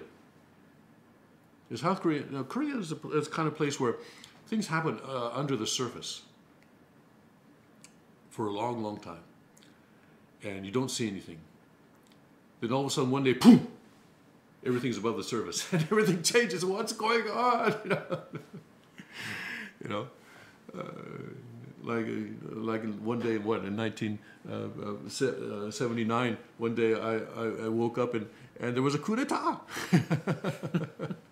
I was living in a dictatorship, and all of a sudden one day I woke up and the turns out that the night before that the head of the CIA, KCIA. Was having a dinner with the president and just up and shot him. These kinds of things happen there. Things just change all of a sudden. Just up and shot the guy, pulled his gun and shot him. That's the kind of the things happen very, very quickly, like that. Boom! You wake up one morning, it's a new world. Anyway, so we'll see what happens. I know Father in spirit world now is still working for the unification of his homeland, of where he was born. And I know that these Pyeongchang Olympics will be used somehow, some way, in order to accomplish that. One way or another, I don't know. Yeah, it could be the other way. Could be the other way. Yeah. It seems like, with North Korea's involvement and... Did you read about all this, the free sex culture of the Olympic athletes? I did, yes. They're giving them 40 condoms per athlete. Because they ran out in previous Olympics. Yeah. So I guess there's a rampant free sex culture among the athletes that I had no idea of. That was just shocking. But, the Olympics are, remember the Olympics, they sort of trace their roots back to the ancient Greek, right? Where they used to actually do the Olympics in the raw, in the nude. They used to run around in the nude. And have orgies at night. Yeah. So in that sense, it's not so surprising. Right. They're keeping up that culture. But yes, it is rather surprising. 40 condoms per athlete are being distributed. Yeah. Well. So I'm wondering how much God has to do with the Olympics. Well, you and know, I don't think God is, trying to decide who's going to win the not the 100-yard dash, but what is it, the downhill slaloms or anything like that. He may not, But I think he is using the presence of North Korea in the Olympics. That's what I said. God, he's not so much I don't think he's so much worried about who's going to win the ski jump competition or anything, but he is worried about how the North and South Koreans interact during this Olympic, and what influence this has on North Korea, perhaps. Because somehow the detonator. I was trying to say this in Korean yesterday. I didn't do very well, but one Chinese analyst said that North Korea is like a time bomb, that you just have to delay the explosion further and further and further until one day you're able to remove the detonator. And somehow we have to remove that detonator, and I think that is what I think that analyst probably had that was a pretty good analogy there. That somehow I think God wants to remove that detonator, or I don't know, maybe God wants the whole thing to blow up. I don't know. I'm not reading God's mind. That was not part of my message in 1977. I can tell you that. Thank you, Father. All right, let's do a few. We need to get some news in before we have our guest on at 7 o'clock. So let's take a break now, and we'll come back with news from a Chinese perspective.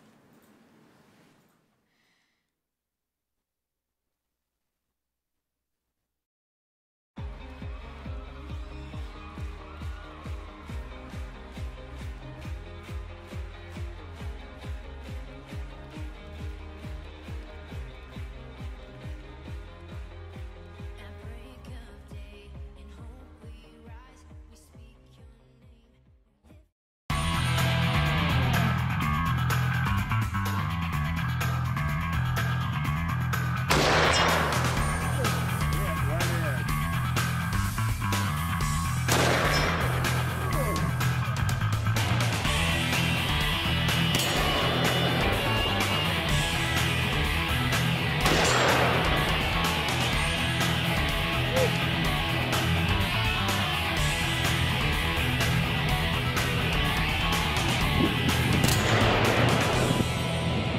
Hi there, folks.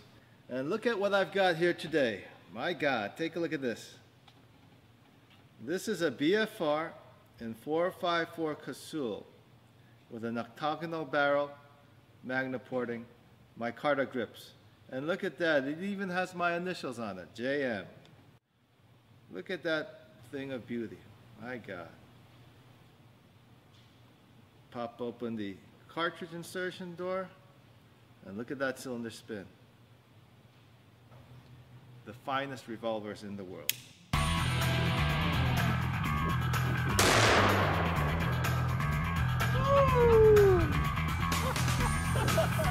That's a cannon. That's a cannon. Oh, man.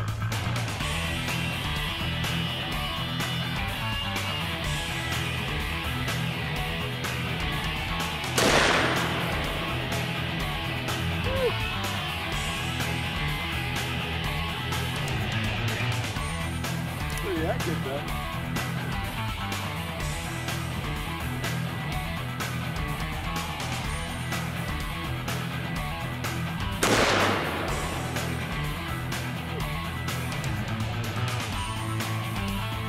Pretty much on target.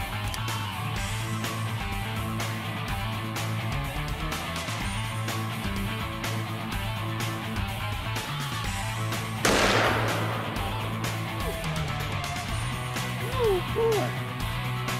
Massive repo.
Back to the King's Report.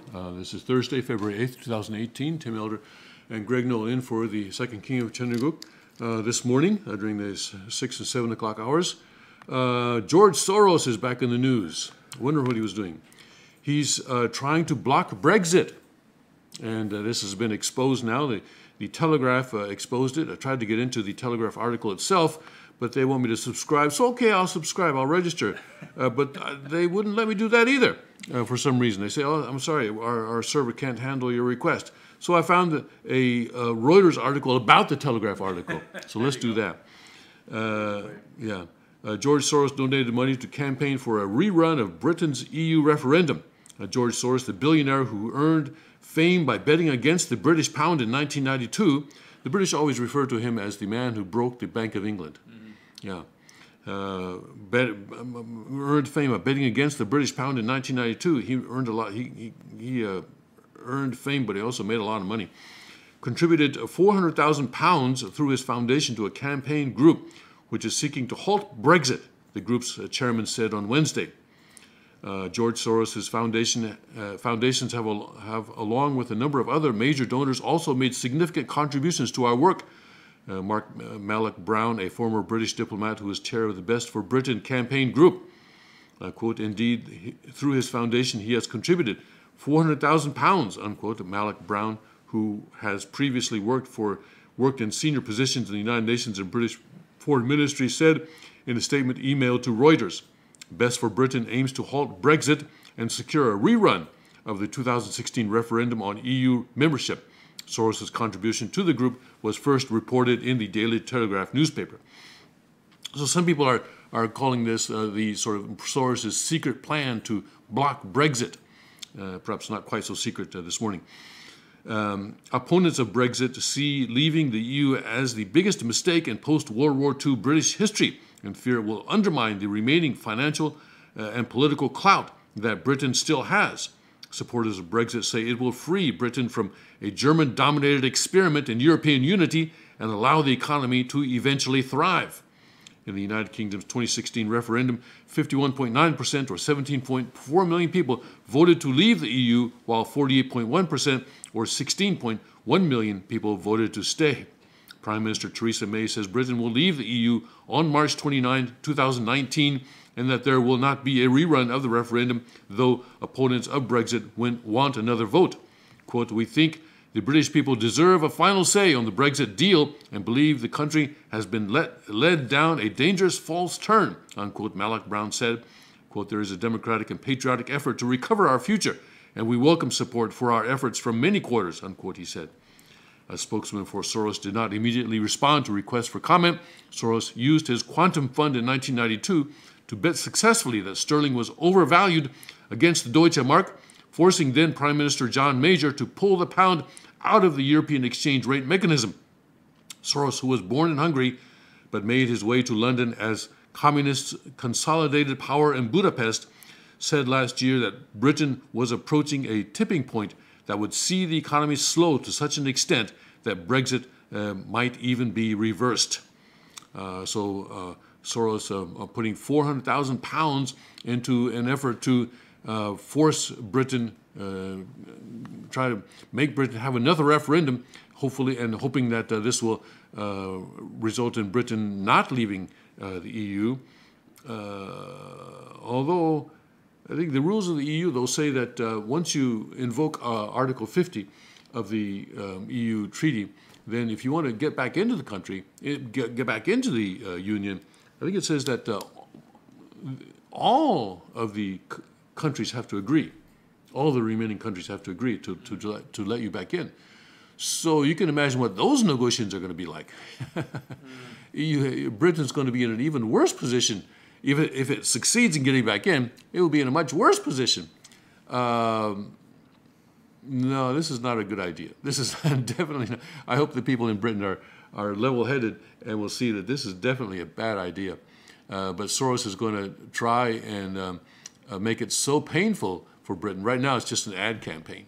But this between now and March of next year, end of March next year, you get the feeling that Soros is going to make it so painful for the British people that they're going to be begging to get back into the EU. That's his plan anyway, and we'll see what happens. But with President Trump, maybe I hope the United States can somehow help the British people so that they can stand strong against Soros. Yeah, I think Soros, his underlying motive is to destabilize democracies. And that's his real evil intent. Yeah, promote central control. Yeah. And through the EU, which is really his poster child for world domination, he's very involved in the UN and the EU. So any effort towards sovereignty is an effort against Soros. Yes. So I think the king has pointed out many times that Soros is really like one of the kingpins of the satanic empire in our modern world. And so his strategy all over the world is to destabilize successful democracies. Emperor Palpatine. Yes. I'm not going to try it. So I think this is one, if Brexit succeeds and if England does thrive, if the UK does thrive, then this is a major problem for the Soros agenda. Yeah.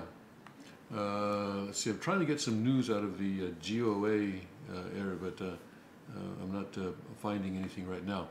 All right, let's go to some of the headlines that are on Drudge this morning. Nancy Pelosi did basically a stunt yesterday. I guess the dream.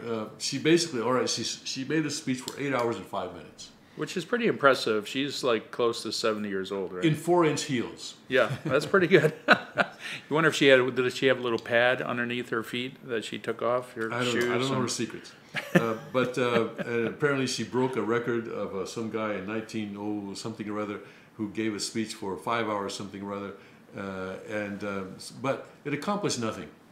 Did she mention Bush on multiple occasions? I don't know if she mentioned Bush. But she spoke for 8 hours, 5 minutes. Apparently, she was giving the stories of various dreamers and how terrible it is for them and their suffering and everything like that. And she was the stated intent was to force a vote on the on amnesty for the DACA people. That is the delayed action for childhood arrivals, people who were brought here by their parents when they were ostensibly when they were young, and. But of course it failed, and in the House actually people aren't supposed to be speaking like this, but there is something in the House that there is an exception to that, and she used that exception to do this.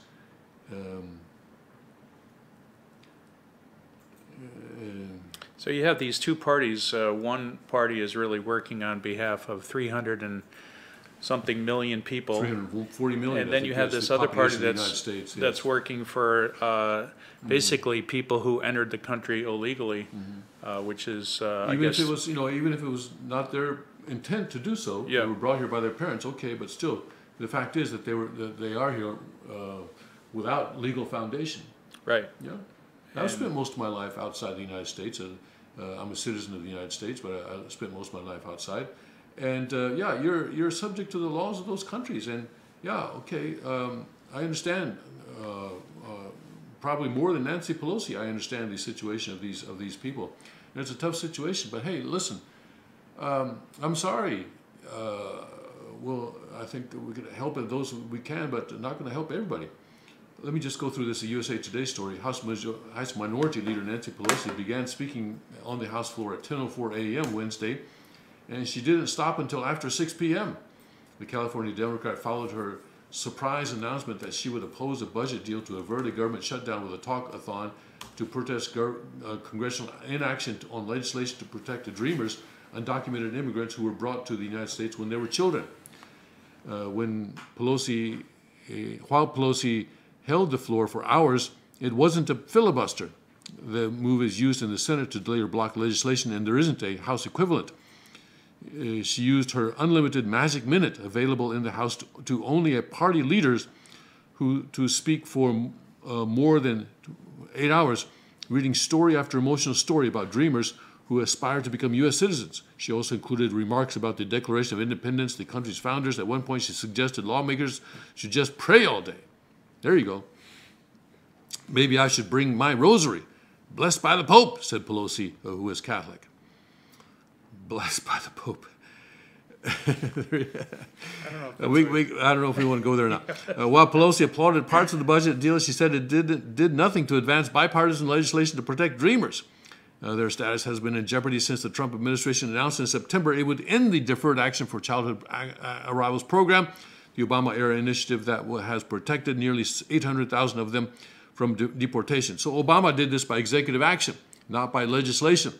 And Trump said, listen, if this is going to continue, it has to be by legislation. Congress, do your job. Yeah? That's what Trump said. Yeah, let's have law and order. Yeah, law and order, Yeah. Instead of doing it by executive action. I mean, people talk about Trump trying to be an autocrat. Look at this. He's doing the opposite. He's telling Congress Congress represents the will of the people in this case. Trump gave Congress until March to come up with a legislative fix.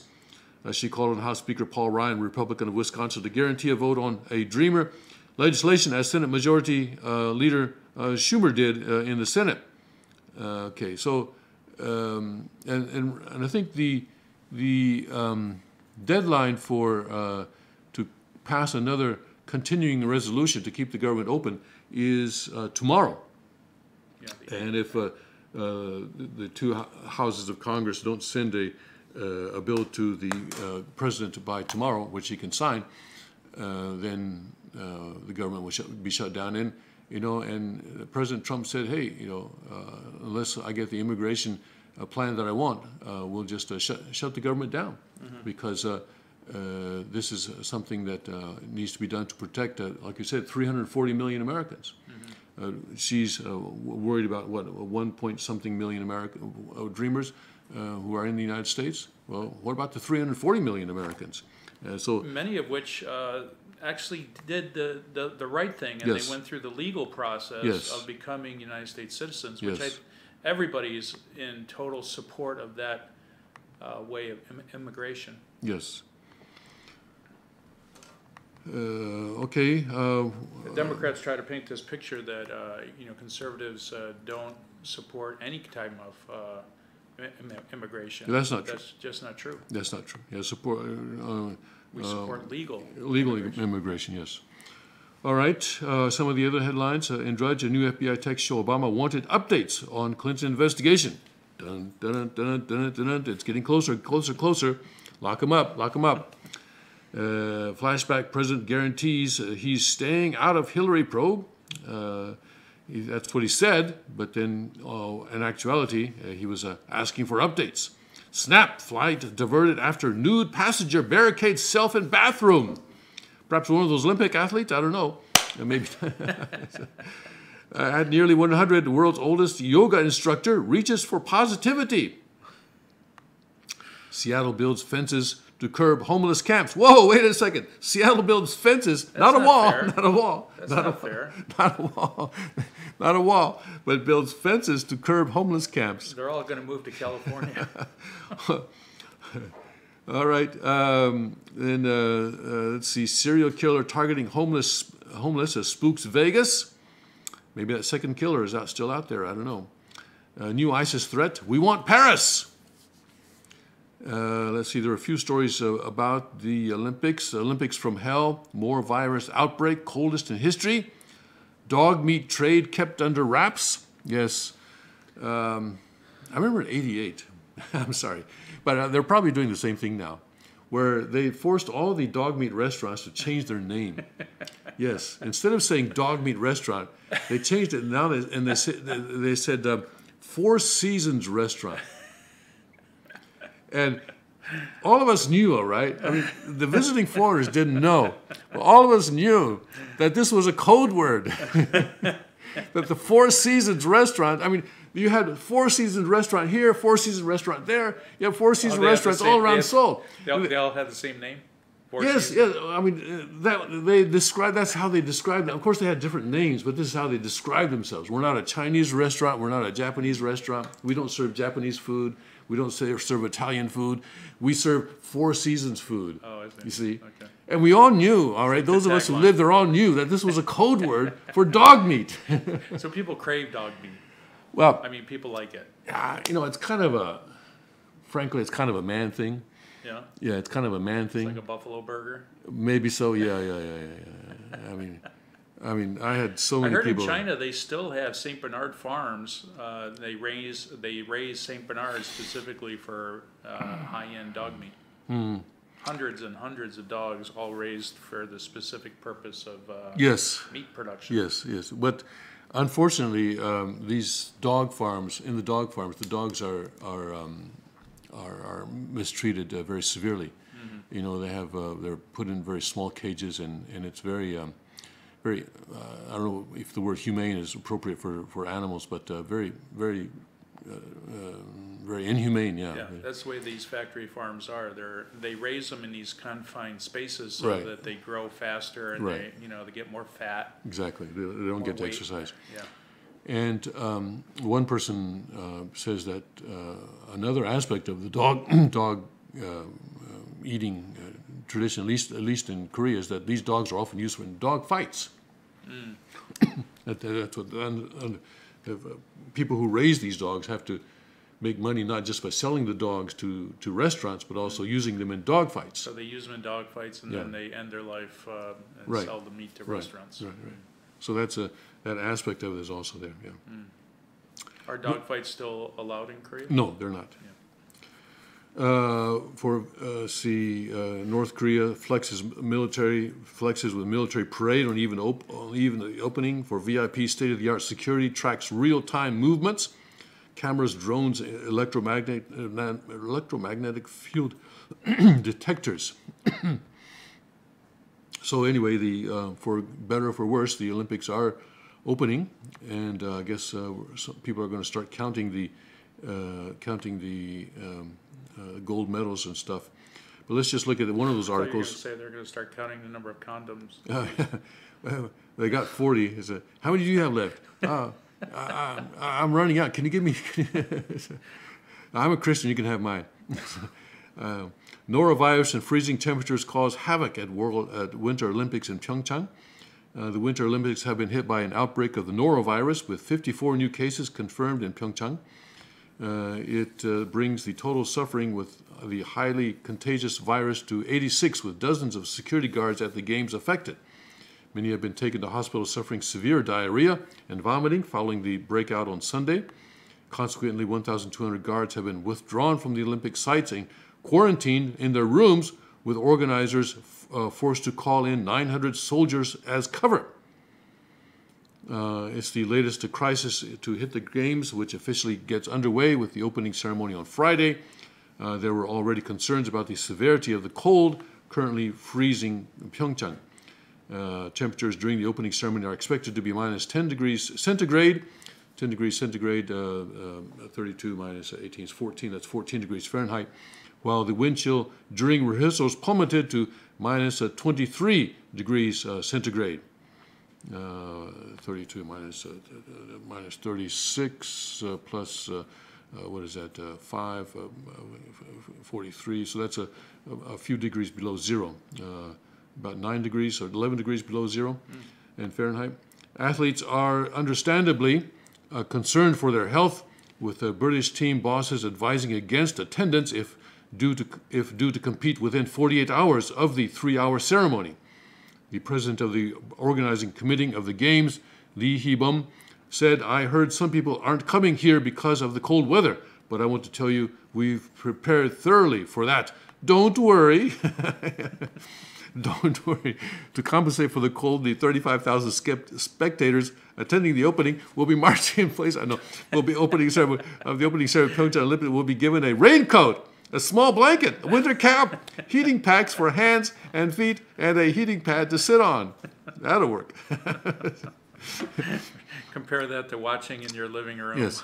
Measures are also being TV. taken to contain the norovirus. Game spokesman Christopher Dobie said, "Very stringent measures are in place when it comes to food and beverages. As soon as a case is reported, then all the area gets disinfected." Lee said, I would like to This is a apologize. public relations nightmare. It is, isn't it? Our Disease Control Center and other related government my God. agencies here are now discussing countermeasures. Yes, that'll do it. The government agencies, relevant agencies, discussing countermeasures. You can Thank you trust very on much. that. Yes, we can. We will. All right, everybody who's out there, all the NBC people.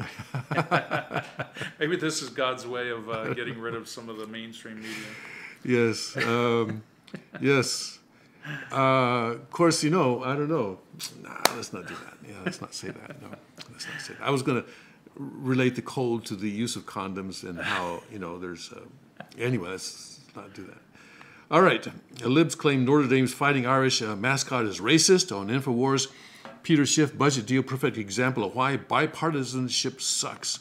Yes, the budget that is coming out is a huge amount of spending in this budget. And basically, uncontrolled spending will continue to hike up national debt, he says. I mean, already the United States is got such a high debt that people have just decided not to talk about it anymore. Yeah. It's just crazy. It's a head in the sand. Yes. I'm just not going to pay attention to that Yes. anymore. Yes. Like somehow things keep going, even though we have this $1 trillion debt. What is it? 21 trillion? I can't remember. I mean- that's the conversation. See, does it matter? People don't even know anymore. Doesn't matter if it's 20 trillion or 21 trillion. Yeah. I mean, we're all going to die anyway. But some people say we can maybe, if President Trump has his way, maybe we can grow out of it. Right. Ah, Yeah, that's wishful thinking. I don't know. Economist Peter Schiff took to Twitter to express his disappointment in Congress unveiling a budget deal that doesn't address spending and the national debt. The budget deal is a perfect example of why bipartisanship sucks, Schiff tweeted Wednesday. Republicans vote for spending they don't like, and Democrats vote for spending that they don't like, so we end up with the worst of both worlds. And with, Trump's reinvesting into the military-industrial complex, that's also driving our debt way up. Which people Well, can that's- argue that's a worthwhile expenditure. So that's the spending that the Democrats don't like. Right. And so that's what Peter Schiff is saying. The Democrats are voting for military spending, even though they don't like it. Yeah. Republicans are voting for all kinds of stuff that they don't like, and we get the worst of both worlds. Right. The budget deal is a disaster, Peter Schiff says. It adds $400 billion to the debt over the next 2 years, he added. The $80 billion in disaster relief is one time until the next disaster, but the $160 billion in spending will recur every year. Over 10 years, adds another $1.6 trillion to the national debt. Which is like one of the largest increases in American history. Yes. Under an administration that is supposed to be driving smaller government. Yes. Now, of course, Obama increased the national debt by 2 times. In other words, it doubled during Obama, from 10 to 20 trillion. The 2-year budget deal worked on by both parties increases the government's military spending by $300 billion. There you go, over the next 2 years, and hikes the debt ceiling through a timeline.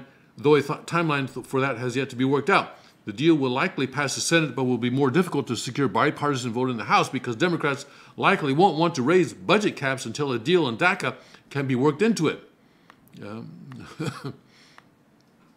So that's that. Peter Schiff's tweet. Well, the problem is the Democrats aren't willing to negotiate on DACA. It seems like they want everything. Where Trump, I think, is willing to negotiate elements of DACA allow for a pathway for citizenship. But, the Democrats don't want to give up the chain migration and other key components that Trump is pushing for. I think most Americans agree with Trump. That's right. Don't have a problem with people that were born and raised here or came here as a child, but we do want to end the insanity of the illegals coming in. I think that's why President Trump's approval rating now is better than what it was for Obama at this time in his presidency. With all the 90% positive articles toward Obama, which is amazing. Yes, that is quite amazing. That talk about the power of the media, but it also talks about of course the King pointed out the power of the internet. Yeah. And maybe also the new power media. of the American common sense. Yeah. common sense of those of us who live in flyover country, that the people on the east and west coast did not quite anticipate. Let's see. Anything else before we go to break? Russians penetrate U.S. voter system. Of course, that's old news. Trump right-hand man resigns, accusation of spousal abuse. Eagles quarterback to speak at national prayer breakfast. The Eagles, apparently, a lot of them are Christians. I didn't realize that. Yeah, including I wish I'd known that before the Super Bowl. I might have actually watched. Including the head coach. Yes. Who said that, what did he say? Something about praising God. Giving our thanks to the Lord Jesus Christ. FEC, that's the Federal Election Commission commissioner who blocked regulation of Drudge Internet, steps down. Talks of bromance. Charlie Sheen insider calls spills the Olympics. Eastwood New Heroes film takes beating from critics. Chernobyl as never before seen. I'd like to go into that later on. Oil world turned upside down as America sells oil in the Middle East. All right, let's go to break now, and we'll come back in 5 minutes. And I'm not sure if we're coming back with a guest or not today. It looks like it. It does look like it? He was on the screen there. Okay, all right. Okay, great. We got him. All right, we'll come back in a few minutes with our guest this morning.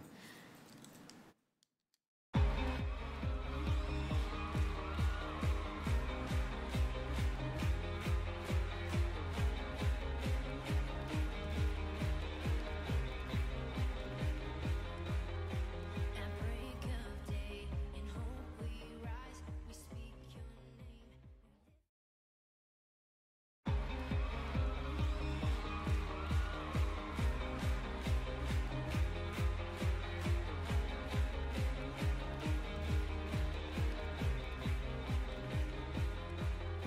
At break of day, in hope we rise, we speak your name.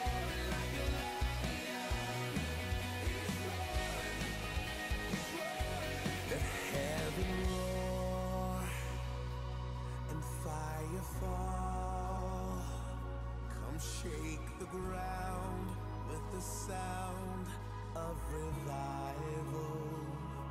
Let heaven roar and fire fall. Come shake the ground with the sound of revival. Let heaven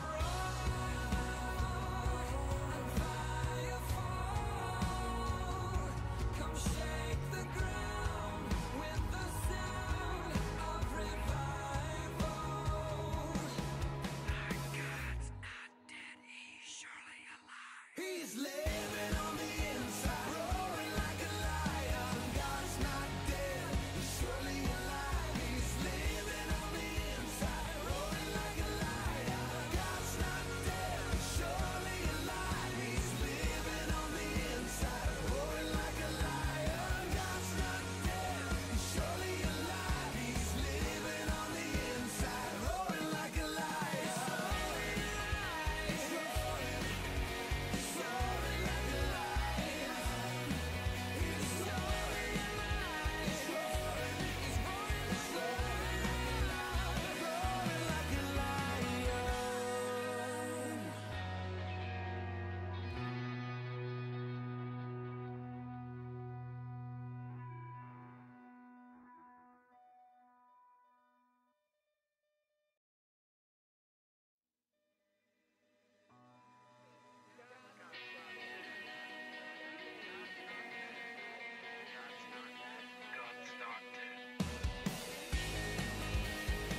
fall.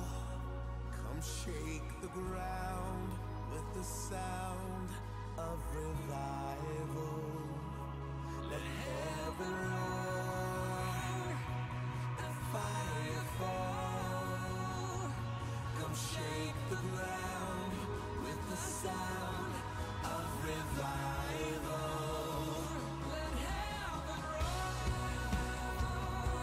and fire fall. Come shake the ground with the sound of revival.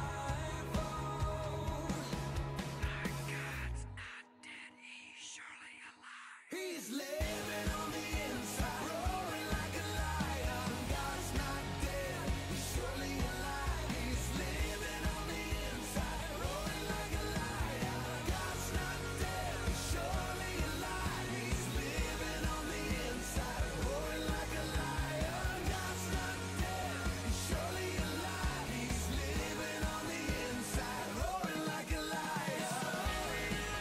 He's roaring, he's roaring like a lion. He's roaring, he's roaring, he's roaring, he's roaring like a lion.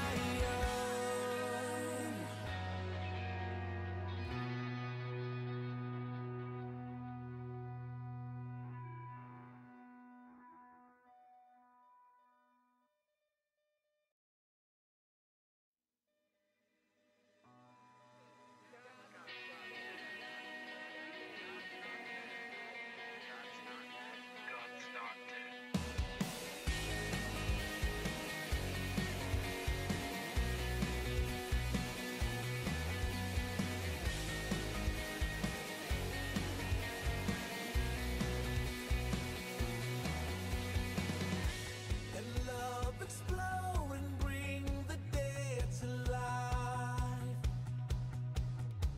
A love so bold to see a revolution somehow.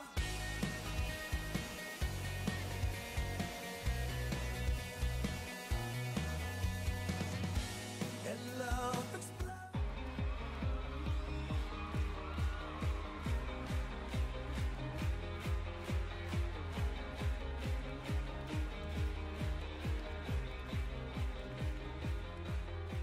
At break of day, in hope we rise, we speak your name. Welcome back to the King's Report for Thursday, February 8th, 2018, 8th month of Chungi, 12th month, 23rd day by the heavenly calendar. My computer is a little bit uncooperative right now, and so I'm switching right now to my phone and going to the NRAILA.com site to get some news about that. Here, let's look at this article here called "A New Hampshire Attorney General Opines on School Carry." The scope of New Hampshire's permitless carry law expanded this week. That's right, in New Hampshire, you can carry without a permit. It's a constitutional carry state. Awesome. Yeah, and that the scope of that permitless carry law expanded this week with reports that the State's Attorney General Office has determined that local school officials cannot prohibit firearms on school grounds. Under New Hampshire law, the only places lawfully possessed firearms are prohibited are courtrooms. The state legislature has reserved to itself the authority to regulate firearms, and all local regulations are preempted and should therefore be unenforceable. When New Hampshire's primary permitless carry law went into effect on February 22, 2017, it raised a question as to the law's impact on the federal prohibition on firearms in schools and a surrounding 1,000-foot school zone. The federal law only provides a limited exemption to the prohibition if a person is licensed to possess a firearm or the firearm is unloaded and secured. And last year, the State Attorney General's office announced that local law enforcement lacked the authority to enforce federal law with regard to the school zone prohibition. Last week, Associate Attorney General Ann Edwards declared that school officials cannot prohibit firearms on school grounds because only the state legislature has that authority. The decision do not affect students. However, since state law grants school boards the authority to prohibit students from possessing firearms on school property. Well, I mean, school, okay, well, I guess, are we talking K to 12 here, or are we talking universities? I mean, you know, K to 12, they're too young, or at least in most states. Well, I guess, though, if this is permitless, I guess, except for the school, I guess kids can carry firearms as well, I guess, huh? Several towns have announced they will ignore the Attorney General's opinion. In the interim, the New Hampshire legislature is considering HB 1749, which would impose a $5,000 penalty on any elected official who has violated the state's firearm laws. So I guess that would be someone who, an elected official who tried to prohibit someone from having a firearm on school property would be given a $5,000 fine if this law comes into effect. That's very interesting. New Hampshire is also, guess where they rank in the country in terms of least gun crime rates. Where do they rank? At the top? Must be at the top, right? Because they have permitless carry law, so it must be that there are more murders in New Hampshire than there are in Chicago. Am I right or wrong? You're wrong, Tim. Oh, no. Yeah, they're actually third in the country in terms of number of deaths per 100,000. Third from the top? They have the third most? No, the third lowest in the country. Third lowest? Yeah. Third lowest in the country? Yeah, so they have Who's least the number lowest? of homicides. Who's the lowest? It says Hawaii, actually. Hawaii? Yeah, I'm kind of surprised by that. And Maine. And Maine. Maine also, I think, has, I have to check their gun laws, but, okay. My computer is slowly making its way back.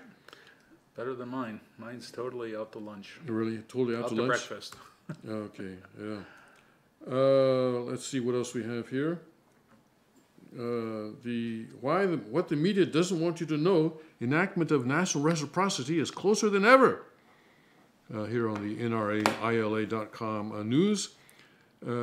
Anybody who is exposed to the so-called news media these days faces a barrage of bewildering and often outlandish claims. Breaking news cycles through the public eye with such frequency and speed that knowing what's important, much less what's true, is becoming increasingly difficult.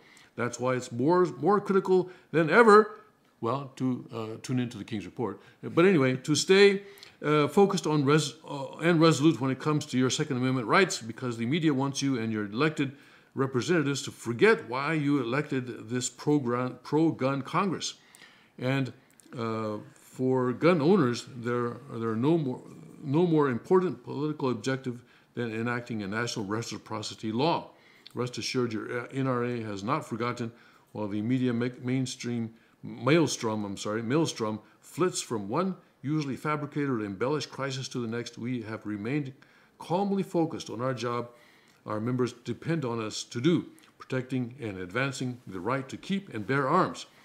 Our number one agenda item on Capitol Hill remains passage of national reciprocity. The Concealed Carry Reciprocity Act has already passed the House with a bipartisan majority. Your NRA is now laying the groundwork for success in the Senate. We're ensuring every Senate office knows where we stand on this landmark legislation for gun owners. We're dispelling misinformation and providing the facts that support the necessity of the bill. We're telling the stories of decent, upstanding Americans whose lives were turned upside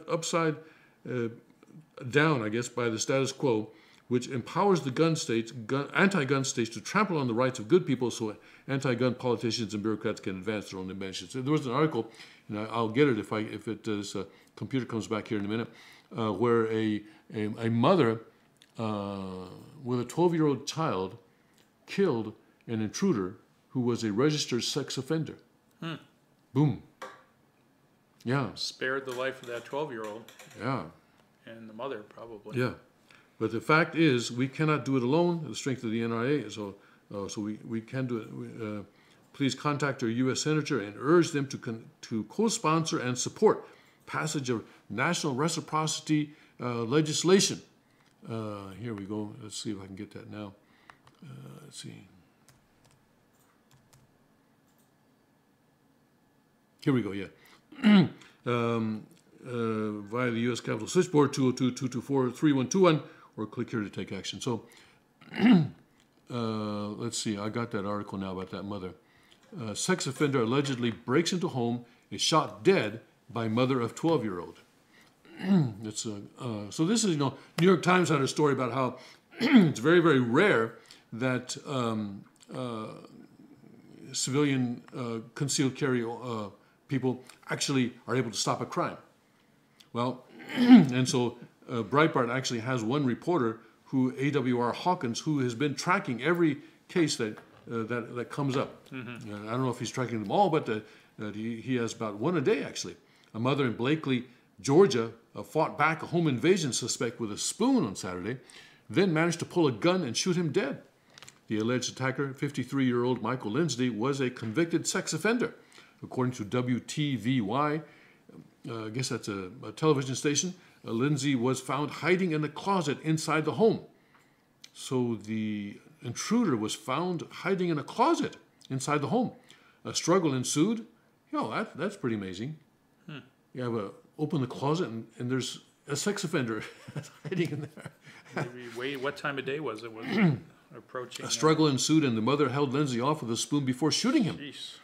Police believed he stumbled out of the house and collapsed on the front lawn after being shot. He was transported to a hospital and pronounced dead. The mother's 12-year-old daughter was in the home at the time of the incident. Early County, because that's the name of the county, Early County investigator Captain Will Caudill said deputies arrived at the scene and ensured the safety of the victims, who had locked themselves inside a room because they weren't sure if the intruder was still inside the home. Caudill also indicated that Lindsay molested a child in 1999 and is listed on the Georgia Sex Offender Registry. Praise God. Yeah, praise God. That is a really good story. Yeah. So this is why we learn the firearms arts or the firearms techniques and practice and train with it, so that and why we always, by the way, keep our firearms on ourselves. I mean, the mother had to hold the guy off with a spoon for a while. I'm not sure why that was. I guess she did not have her firearm on her at the time, and so then she had to go get her firearm somehow and then shoot him. But even the king says that even when you're at home, carry your firearm on you, even when you are at home.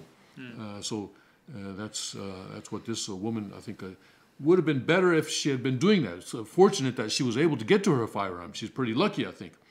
But that's very, very dangerous. But Texas cop killed, one civilian shot, gunman barricaded. Here, a situation in Texas. Another situation involving firearms there. Cop killer in Texas. At Richardson, Texas, a police officer has been shot and killed while responding to a call at a North Texas apartment complex. An ambulance transported the wounded officer to a local hospital where he later died from his injury. The gunman is in police custody after a standoff for more than 4 hours.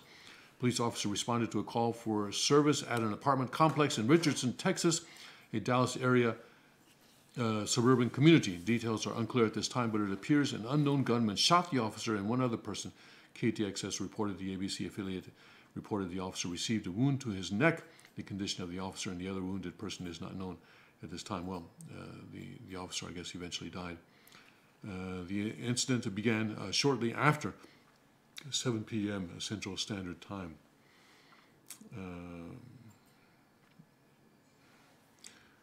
Very, very sad situation there that an officer had to die there. Fox 4's Allison Harris reports that a woman inside the apartment complex where the alleged cop killer barricaded himself said he yelled repeatedly, "I'm sorry." Okay.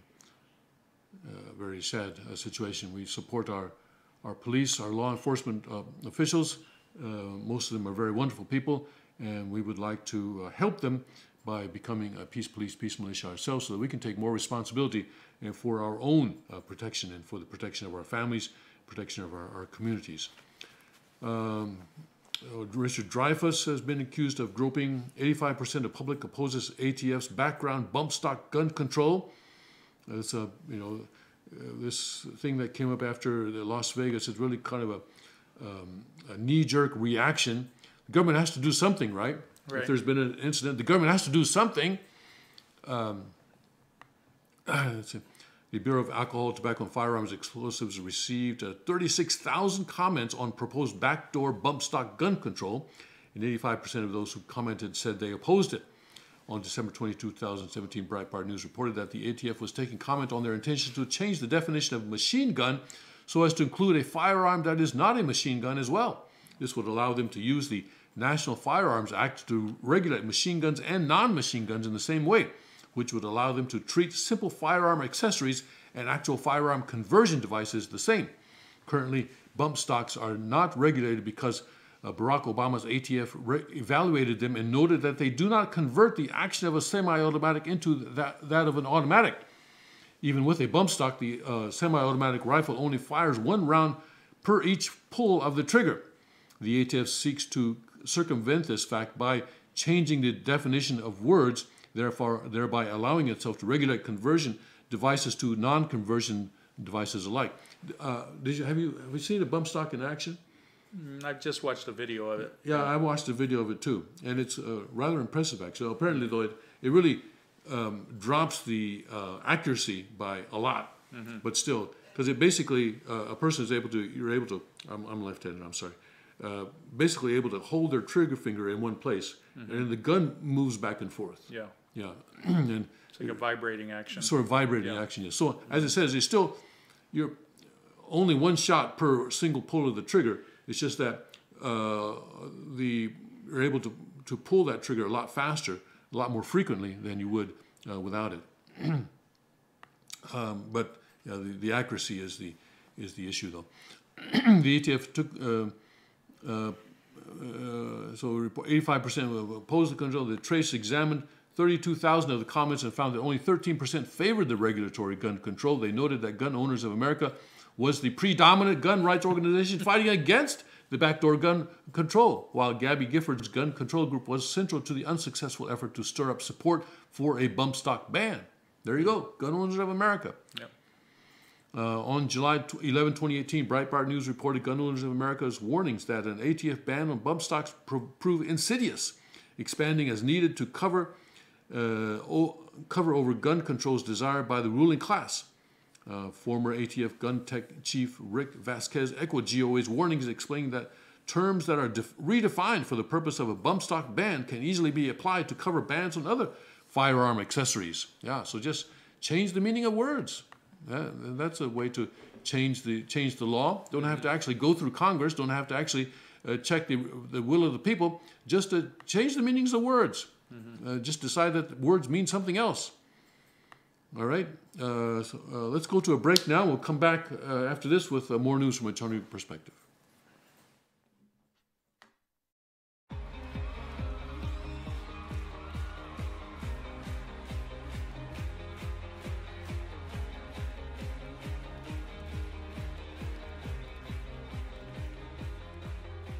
At break of day, in hope we rise, we speak your name.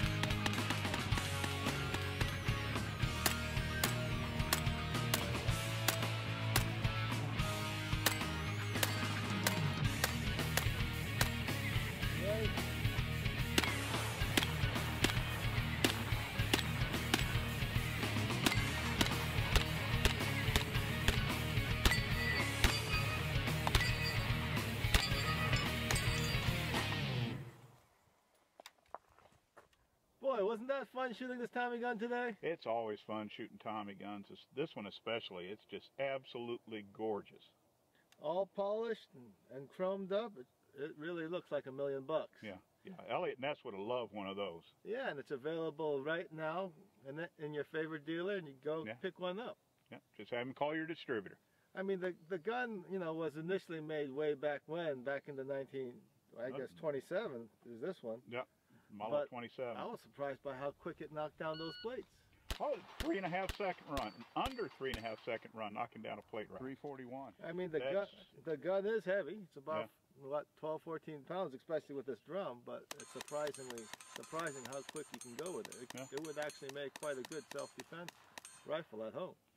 If I climbed in somebody's window and they were aiming that at me, I think I'd get out of there real quick.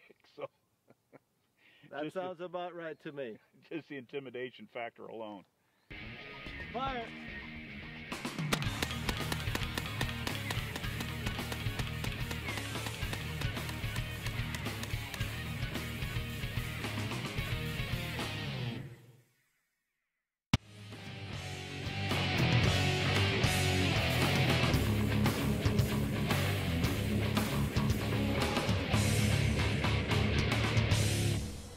Hi, I'm Joby Gorgas with Magnum Research. I'm here to tell you a little bit about our new L5 and 44 mag.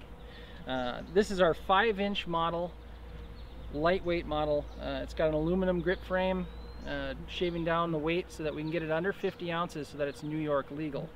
I'm going to tell you a little bit about how to properly hold the L5 for function.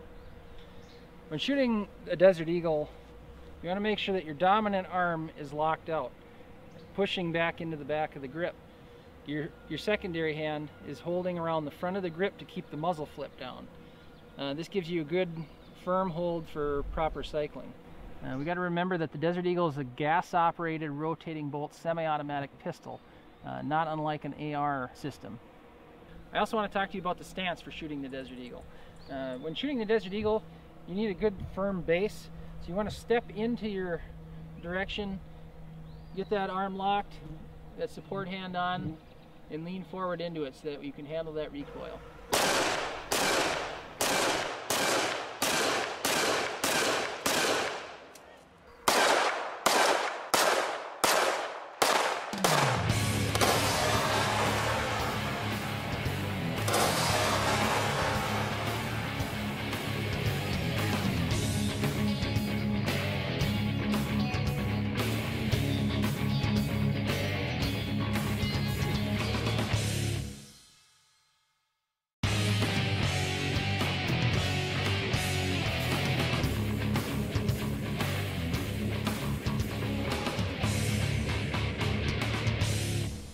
Hi, I'm Joby Gorgas with Magnum Research. I'm here to tell you a little bit about our new L5 and 44 mag.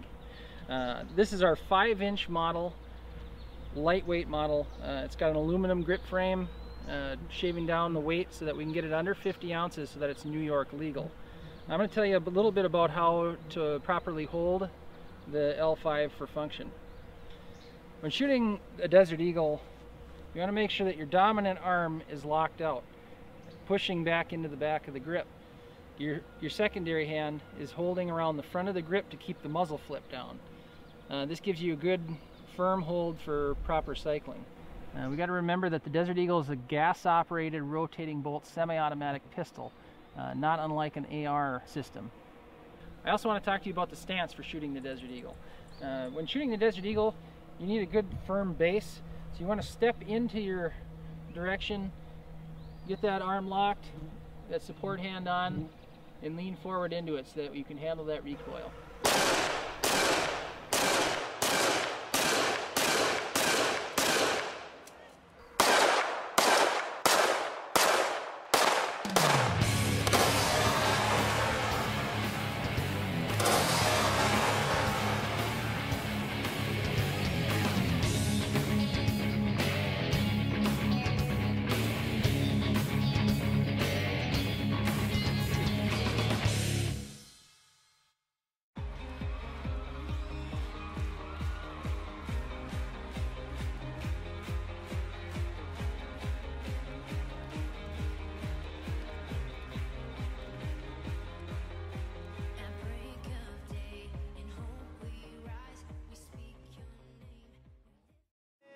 Welcome back to the King's Report for Thursday, February 8th, 2018, 8th month of Chungi, 12th month, and the 23rd day by the heavenly calendar. Illinois, some good news. Really? There hasn't been good news out of Illinois in a long time. Illinois Supreme Court voids firearm exclusion zone around public parks. Well, Yeah, not just New Hampshire. On Thursday, the Illinois Supreme Court unanimously ruled that a state prohibition on firearm possession within 1,000 feet of a public park violates the Second Amendment. The case is People versus, how do you pronounce this? C-H-A-I-R-E-S-R-E-Z. Anyway, Chariz, I'll pronounce it. Chariz pleaded guilty in 2013 to possessing a firearm within 1,000 feet of Virgil Gilman Trail, a public park in Aurora, Illinois. He later sought to void the conviction, arguing that the state's 1,000-foot exclusion zones around various public places essentially amounted to a ban on carrying firearms in public, a right that has been expressly recognized by the Illinois High Court. In resolving the case, the justices limited their consideration to the exclusion zone around public parks, as that was the only such zone implicated by Chariz's own conviction. The court noted that whether or not the exclusion zone itself, rather than the actual park, could be considered a sensitive place, it still had to conduct a Second Amendment analysis. In other words, the court found that language in District of Columbia versus Heller deemed restrictions on certain sensitive places to be presumptively lawful did not conclusively exempt restrictions in those places from some sort of scrutiny under the Second Amendment. The court applied what it called a sliding scale of intermediate scrutiny standard of review, taking into account how closely and pervasively the restriction affects the core right of self-defense and whose rights are implicated. It answered the first question by noting that the contested restriction covers, quote, a vast number of public areas across the state, unquote, particularly in urban locales. Within those areas, moreover, the restriction amounts to an outright ban on carrying usable firearms for self-defense. Yeah, because if you're putting a 1,000, in an urban area, if you put a 1,000-foot restriction around every park or every other sensitive locations, I don't know what other sensitive locations they have, presumably schools, maybe, I don't know, churches, maybe kindergartens, maybe elementary schools or something like that. it's like a ban on firearms. Basically, you're covering the entire city. Right. And so it's another way to ban It's like firearms. 3 football fields Yeah, around a park. yeah. That's 3 huge. football fields around the park. Yeah. So it's like a reciprocity act within the state. Answering the second question, the court found the prohibition provided no exception for law-abiding individuals. There you go. It therefore characterized the restrictions burden on Second Amendment right as severe and is subject to elevated intermediate scrutiny analysis. This requires the state to show a very strong public interest justification and a close fit between the government's means and its end, as well as proving that, quote, public's interests are strong enough to justify so substantial an encumbrance on an individual's Second Amendment rights. The court found that the state failed to offer any useful statistics or empirically supported conclusions to justify its asserted public safety rationale for the contested gun ban. But we've already seen that more guns held by good people means less crime. So yeah, New Hampshire, right? They have anybody can permitless gun carry in New Hampshire. Does New Hampshire have a huge crime rate? I think Arizona as well is also a constitutional carry. And there are a bunch of other states that are constitutional carry. I think about something like 14 states or something like that right now. They are not among the highest crime areas. In fact, Chicago is, where there is a strong gun control.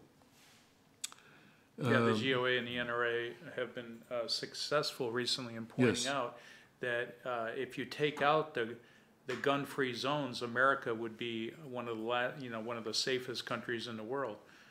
But it's because of the gun control areas that causes a huge spike in crime and homicides by guns. Yes. The Chief Justice of the Illinois Supreme Court wrote this: "We see no direct correlation between the information the state provides and its assertion that a 1,000-foot firearm ban around a public park protects children as well as other vulnerable persons from firearm violence." Yeah. It's the opposite. It's the opposite, because criminals are going to say, 1,000 foot, who cares about that? this is actually great because I'm the only one here with a gun. Right. And so I can shoot as many people as I want, and nobody's going to stop me until the police come. And who knows when that's going to happen. Right. And so here it goes. But if good people are allowed to carry guns within that zone, then the bad guys have to think twice. Well, maybe I better go to another city and do my stuff. The court also rejected the idea that the ban was not overly burdensome because there were still other places in the state where the individuals could exercise their right to bear arms in public. On this point, the court reiterated a prior holding that emphasized constitutional rights must be respected in all parts of the state, including in densely populated cities like Chicago, which alone has more than 600 parks.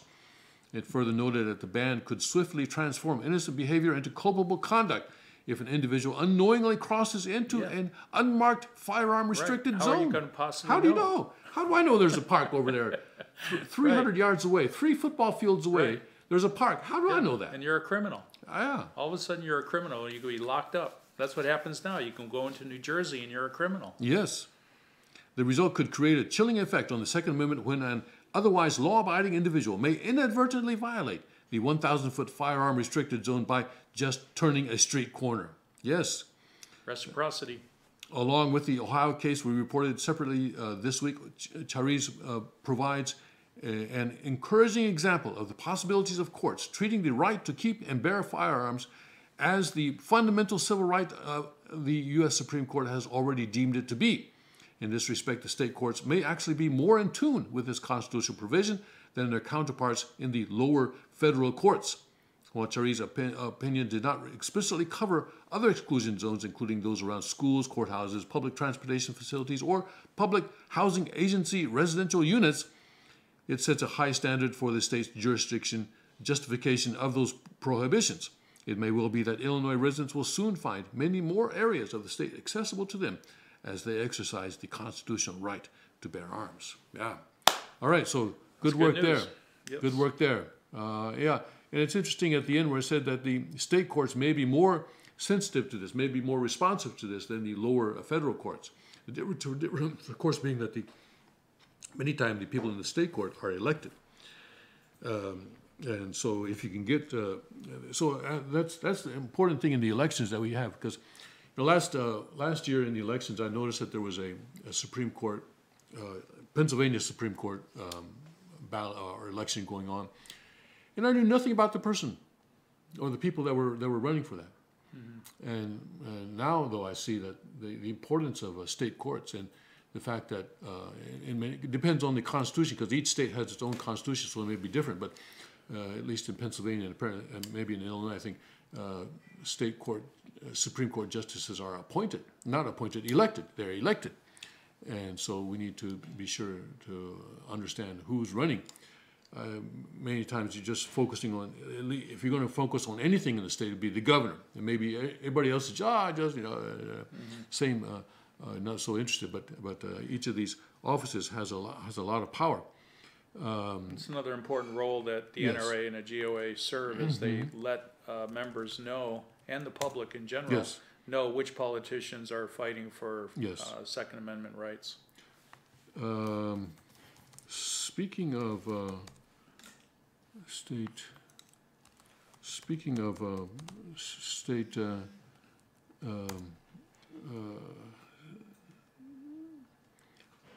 yeah, here we go. Speaking of state offices, this is an article that I came across yesterday, which is about how Democratic attorneys general in various states are swamping the Trump administration with lawsuits, so as to block President Trump's efforts to reform the country. Nancy Pelosi, Chuck Schumer, the Russia probe, the deep state, of all the obstacles that could potentially thwart the Trump agenda, add to that the flood of lawsuits now being plotted by blue state attorneys general who have made no secret of their disdain for the administration's policies. So this is how state attorneys general are coming together to form a obstacle against President Trump. The reactionary forces against the Trump revolution. the Democratic Attorney General Association. There's a Democratic Attorneys General Association, DAGA, not MAGA, but DAGA. A political fundraising group touts the AGs as the first line of defense against Trump's agenda. See, they're reactionaries. The Trump administration has trouble understanding the rule of law, and that's the reason Democratic attorneys general are filing lawsuits and winning them, as Sean Rankin, DAGA's executive director, told Fox News. Well, they're winning them in the lower courts where, and with judges that Obama appointed. But when they get to the higher courts, the Supreme Court, they're often overturned. To be sure, outspoken... It uses a huge amount of time and money in the process. A huge amount of time and money, yeah. and not only that, but the benefits of President Trump's actions are delayed. Right. Such as with the attempts that were made to stop the travel ban from certain countries, from certain Muslim majority countries. Yeah. Eventually, the Supreme Court came out in favor of that, but it took a long time for them to do that. To be sure, outspoken state prosecutors stalled many of the administration's 2017 goals in court with a record number of lawsuits, and they're doubling down in 2018. In late January, California Attorney General Xavier Becerra sued the Trump administration over fracking rules. In early February, New York Attorney General Eric Schneiderman announced his intent to sue the Trump administration for reversing the Obama-era Waters of the United States regulations. Several East Coast states may soon band together to try to undermine the newly passed tax overhaul. The tax overhaul. They're going to go against the tax overhaul. Hey, wait a second. This is why local elections do matter. They do matter. This is why, these are people that were elected in elections. The lawsuits may only be energized by the election year environment. Attorney General races are playing out in 32 states in 2018, with 14 state seats held by Democrats and 18 by Republicans. Rankin said DAGA is focused chiefly on winning races in Arizona, Colorado, Florida, Michigan, Nevada, Ohio, and Wisconsin. In Pennsylvania, we have a Democratic Attorney General also, yeah. For the first time, I believe... So these people are appointed? No, they're elected. They're elected. Yeah, so we chose Attorney them. Generals are... Attorney General, yeah. Attorney Generals yeah, are they're elected. They're also elected. What's different from the federal government. See, the federal Attorney General is appointed by the President and then confirmed by the Senate. But the state Attorneys General many times are elected by the state voters. For the first time, I believe general voters as well as elected officials understand this is an office of considerable importance, not just a down ballot race. A down ballot means, that you have this long ballot, right? We got you only look at the top, only the governor, and then just don't care about the others. You may not vote at all, or you may just say, okay, just party line. I'm a Republican, so I'm going to just vote Republican, or I'm a Democrat, I just vote Republican. So really don't care. I don't really find out about it. But these people hold actual power, as we're seeing this, and so need to pay attention. Amid the lawsuit flurry, the Association reported it increased its 27 fundraising haul by $2.4 million from the previous year, growing its donor base from fewer than 500 in 2016 to more than 5,000 in 2017. Beyond raising money, DAGA facilitates weekly phone conferences with the nation's 23 Democratic Attorneys General to discuss lawsuits and strategies. Jeez. Yeah, they're Organized having a phone crime. conference. Organized crime. They're having a phone conference to see how they can block the It's treason. Trump revolution. This is like treason. This is familiar territory. During the Obama administration, the GOP attorneys general routinely challenged policies on Obamacare, immigration, and environment, but filed far fewer lawsuits per year. The Republican Attorneys General Association, RAGA, also claimed a record-setting year in 2017. The group said it raised $16 million, which is about $3.5 million more than was raised during the last off-year fundraising period, 2015.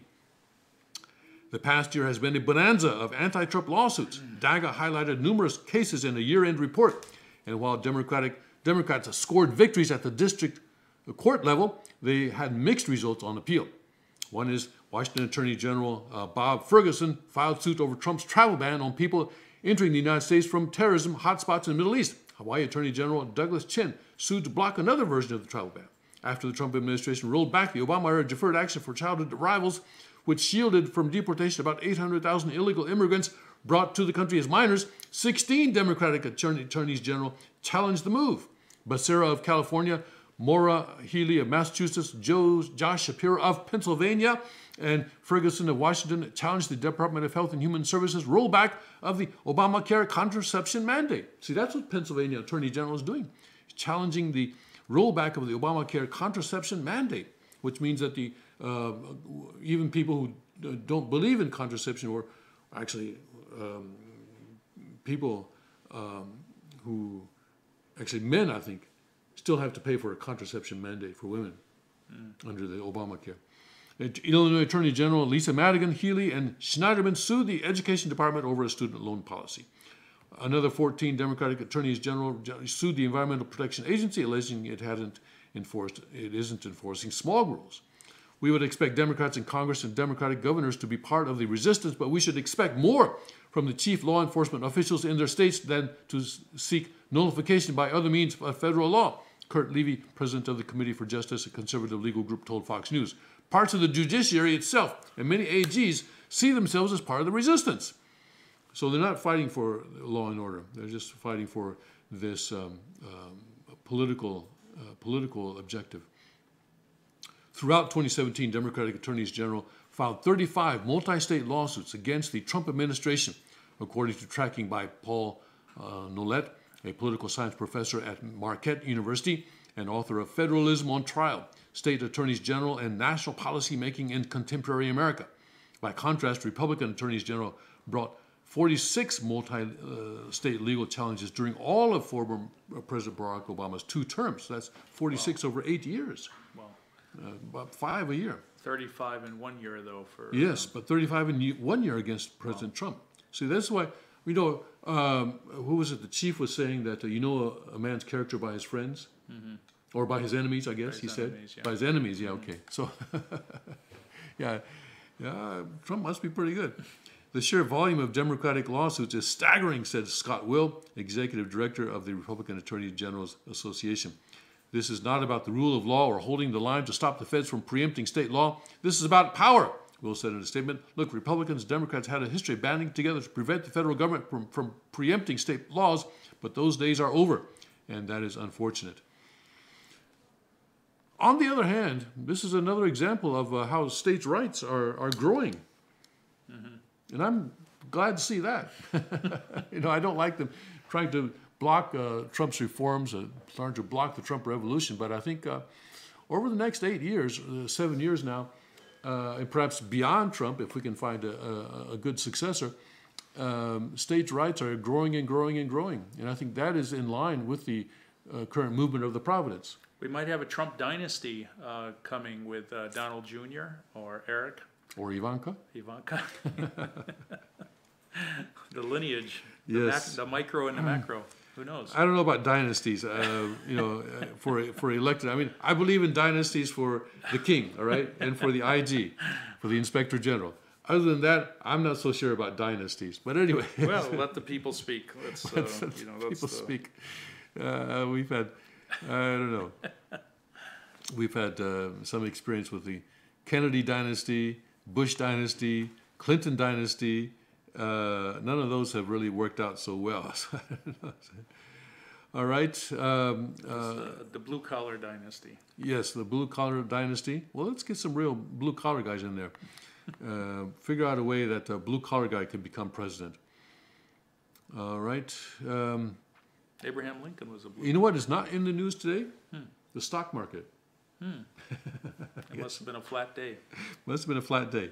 We don't even have to go there to see what's happening in the stock market. I guess nothing is happening. That's good. It wasn't a roller coaster anyways. It wasn't a roller coaster, yes. All right. Let's see. We have 10 minutes left. Let's see what else we can talk about this morning. Speculation swirls Clinton confidant Sid Vicious Blumenthal source for a second Trump dossier. Let's see what this second Trump dossier is about.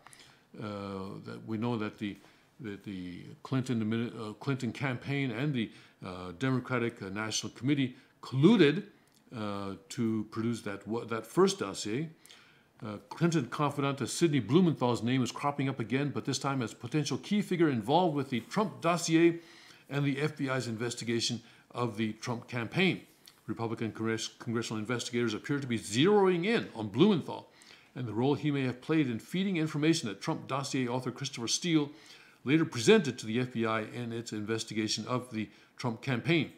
The prospect of Blumenthal, a longtime Clinton operative, feeding information for an FBI investigation on the Trump campaign has caused alarm among Republican lawmakers in charge of oversight of the FBI and the Justice Department.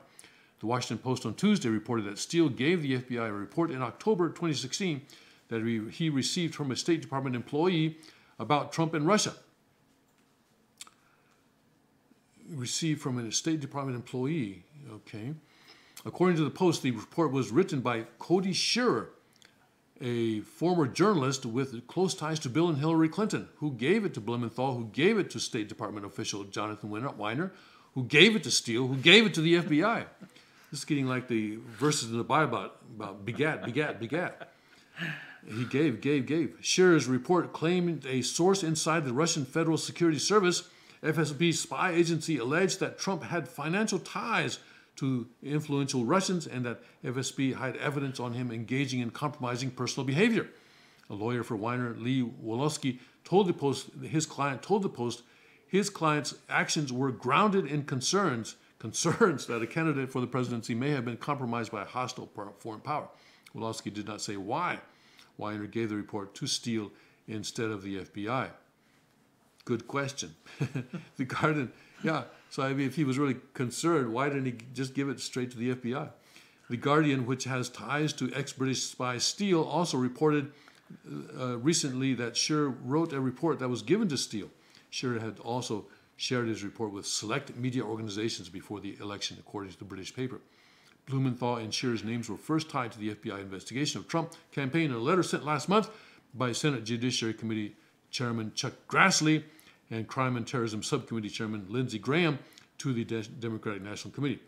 Grassley and Graham wanted the DNC to disclose any communication with Blumenthal and Shearer from March 2016 to January 2017.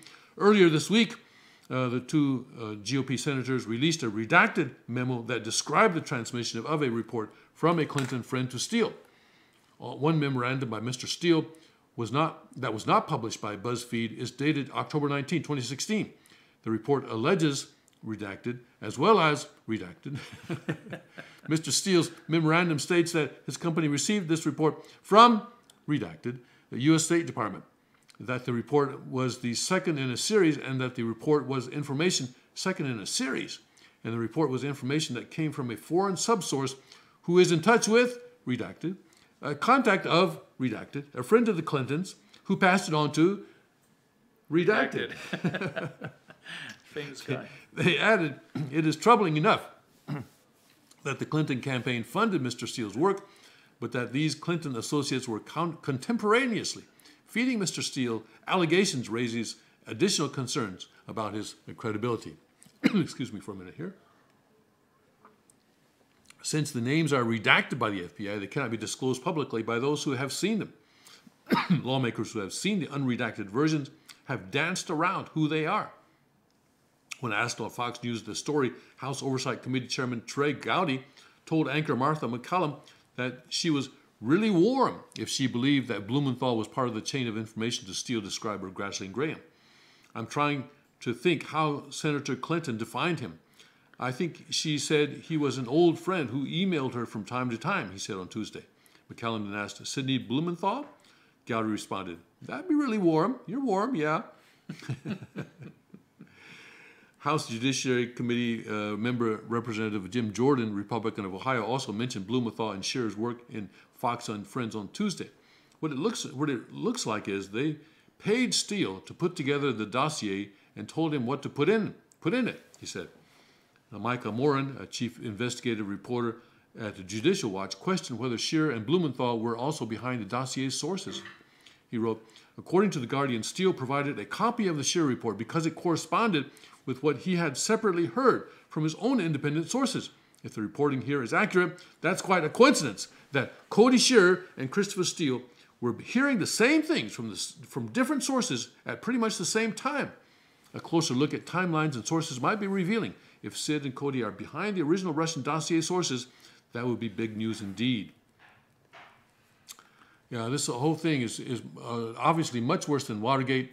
but the media is choosing not to cover it. The mainstream media is choosing not to cover it. Total silence. You know, the Washington Post, the advice that was given to the Washington Post reporters who uncovered the whole Watergate thing was to follow the money. But you know, in that Washington Post thing as well, in that Watergate thing as well, it was reporters on the city desk who uncovered the situation. And if you watch that movie about that whole thing, at least in the depiction on the movie, and I believe it's probably correct, the reporters on the political desk were very sort of condescending about this and did not want this story. And so Woodward and Bernstein were sort of you know, hungry reporters on the city desk, and they pursued it in spite of efforts by their sort of more senior colleagues on the political desk, because in a newsroom, the political desk has more prestige, at least in American newsrooms, and in other countries as well, I suspect, because when you're on the political desk, you know, you're dealing with real politicians, you know, the president and the majority leader and the House and the Senate, you know, and everything like that. Whereas if you're on the city desk, you're dealing with the mayor, you know, and the city council. And when people go into a news organization, they often start out on the city desk, covering police and fire, going to fires and going to, you know, the police station and looking through the police blotter, the list of crimes that have taken place over the night, and see if there's anything newsworthy there and that kind of thing. And then you sort of gradually work your way up, and if you're sort of recognized, then someday you may make it to the political desk. But in this case, you know, it's like there's no one who's hungry enough. There's no one who is willing to go against the status quo of the mainstream media. And I guess even if there is, maybe they don't have support from above, because Woodward and Bernstein also had support from their senior editors after a certain point, after they had uncovered it. But you know, when they kept digging and digging, and what they were, the advice that he was finally given by that shadowy man standing in the garage, who was nicknamed Deep Throat, was follow the money. Follow the money. And today, no one is following the money. Except, okay, well, you know, Drudge and not Drudge. Well, Drudge is just a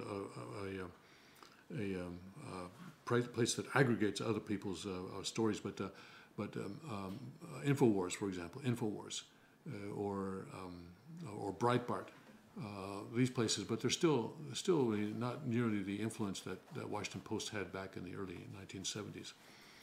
So really, there's a dearth of journalists, of real journalists, who are willing to stand up against power. That's what journalists are supposed to do, to stand up against power and to challenge the power.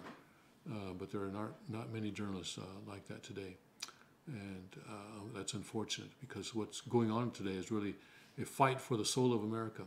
And unfortunately, no one is covering that story. Very few people are covering that story. But no one in the New York Times, no one in the Washington Post is covering that story. No one in the sort of the main sort of, you know, the ABC News or CBS News or those who have the eyes and ears of Americans every night. No one's covering that story, and so the media is actually destroying their own credibility as a result. Yeah, they're bringing down their own credibility as a result. The Washington Post really, as an organization, was revived by Watergate. And that's what stories often do. You know, like Drudge. The reason Drudge is what it is today is because of Monica Lewinsky. Frankly, you know, it was Monica Lewinsky's story that gave Drudge his big break. And it was Watergate that turned Washington Post from a money-losing organization into one of the real powerhouses in American media and politics. It was the Watergate story. So who's going to do that today? Who's going to really break something that will turn their organization and their own career into a real powerhouse? The stories are out there. People are not looking for them. People are not digging for them. Clinton Foundation. That's if you want to follow the money. There you go. There's a journalist right there. That's what he's going to do. Well, I think that, it's interesting, politics has become very polarized, journalism has become very polarized, and where now you have to really examine where the news is coming from. Yes. And, you can't trust all news. All news media outlets are not created equal. Well, it's good that people finally realize that. I mean, that was always true. It's good that people are finally realizing that. I mean, working in newspapers, I realized how many lies are, that was my big shock when I started working for newspapers. There's a lot of lies in there. And people know that they're lies. The people writing it know that they're lies. They know that they're writing BS. But their editor says, you got to write something. So, all right, I'll just write something. It goes on all the time. Well, now it's political, and you're suicidal. Your career is in jeopardy if you were to write something counter to what the editorial board wants to hear. But, if you write something that the people want to hear, you'll make it. Yeah. Especially today with the internet. Right. Especially today with the internet. Because now with the internet, the establishment can no longer have a monopoly on the news. Yeah. Can no longer have a monopoly on what people are supposed to think. And that's a movement toward Chung. Yes. That's a very good thing. Decentralization. Walter Cronkite used to end his reports every night by saying, "That's the way it is." But we're saying, no, it ain't. No, it ain't. Walter Cronkite was, of course, a good man. I think he was an honorable man. But he would always end his evening news broadcast with, "That's the way it is." But you can stand up now and say, "No, it isn't," because you got the internet. I mean, back then there were only 3 channels. Right. There were only 3 channels. Everybody tuned in. Yes, and everybody tuned in every 6 night. o'clock news. Yes, Yeah. yes. 10 o'clock. And that's where the Vietnam War was lost. Not in Vietnam, but on the 6 o'clock news. All right, we've come to the end of our broadcast. Please pray for the safety of our king as he deals with the puppy situation, and also pray for the puppy, I guess. Yes, pray for the puppy. Yes, let's do that. And we'll see you tomorrow. The king will be back, I'm sure, in this seat tomorrow morning at 5 a.m., so please tune in again. Thank you for tuning in today. Thank you, Greg, for coming in at the last minute. And God bless, Godspeed, and may his kingdom come.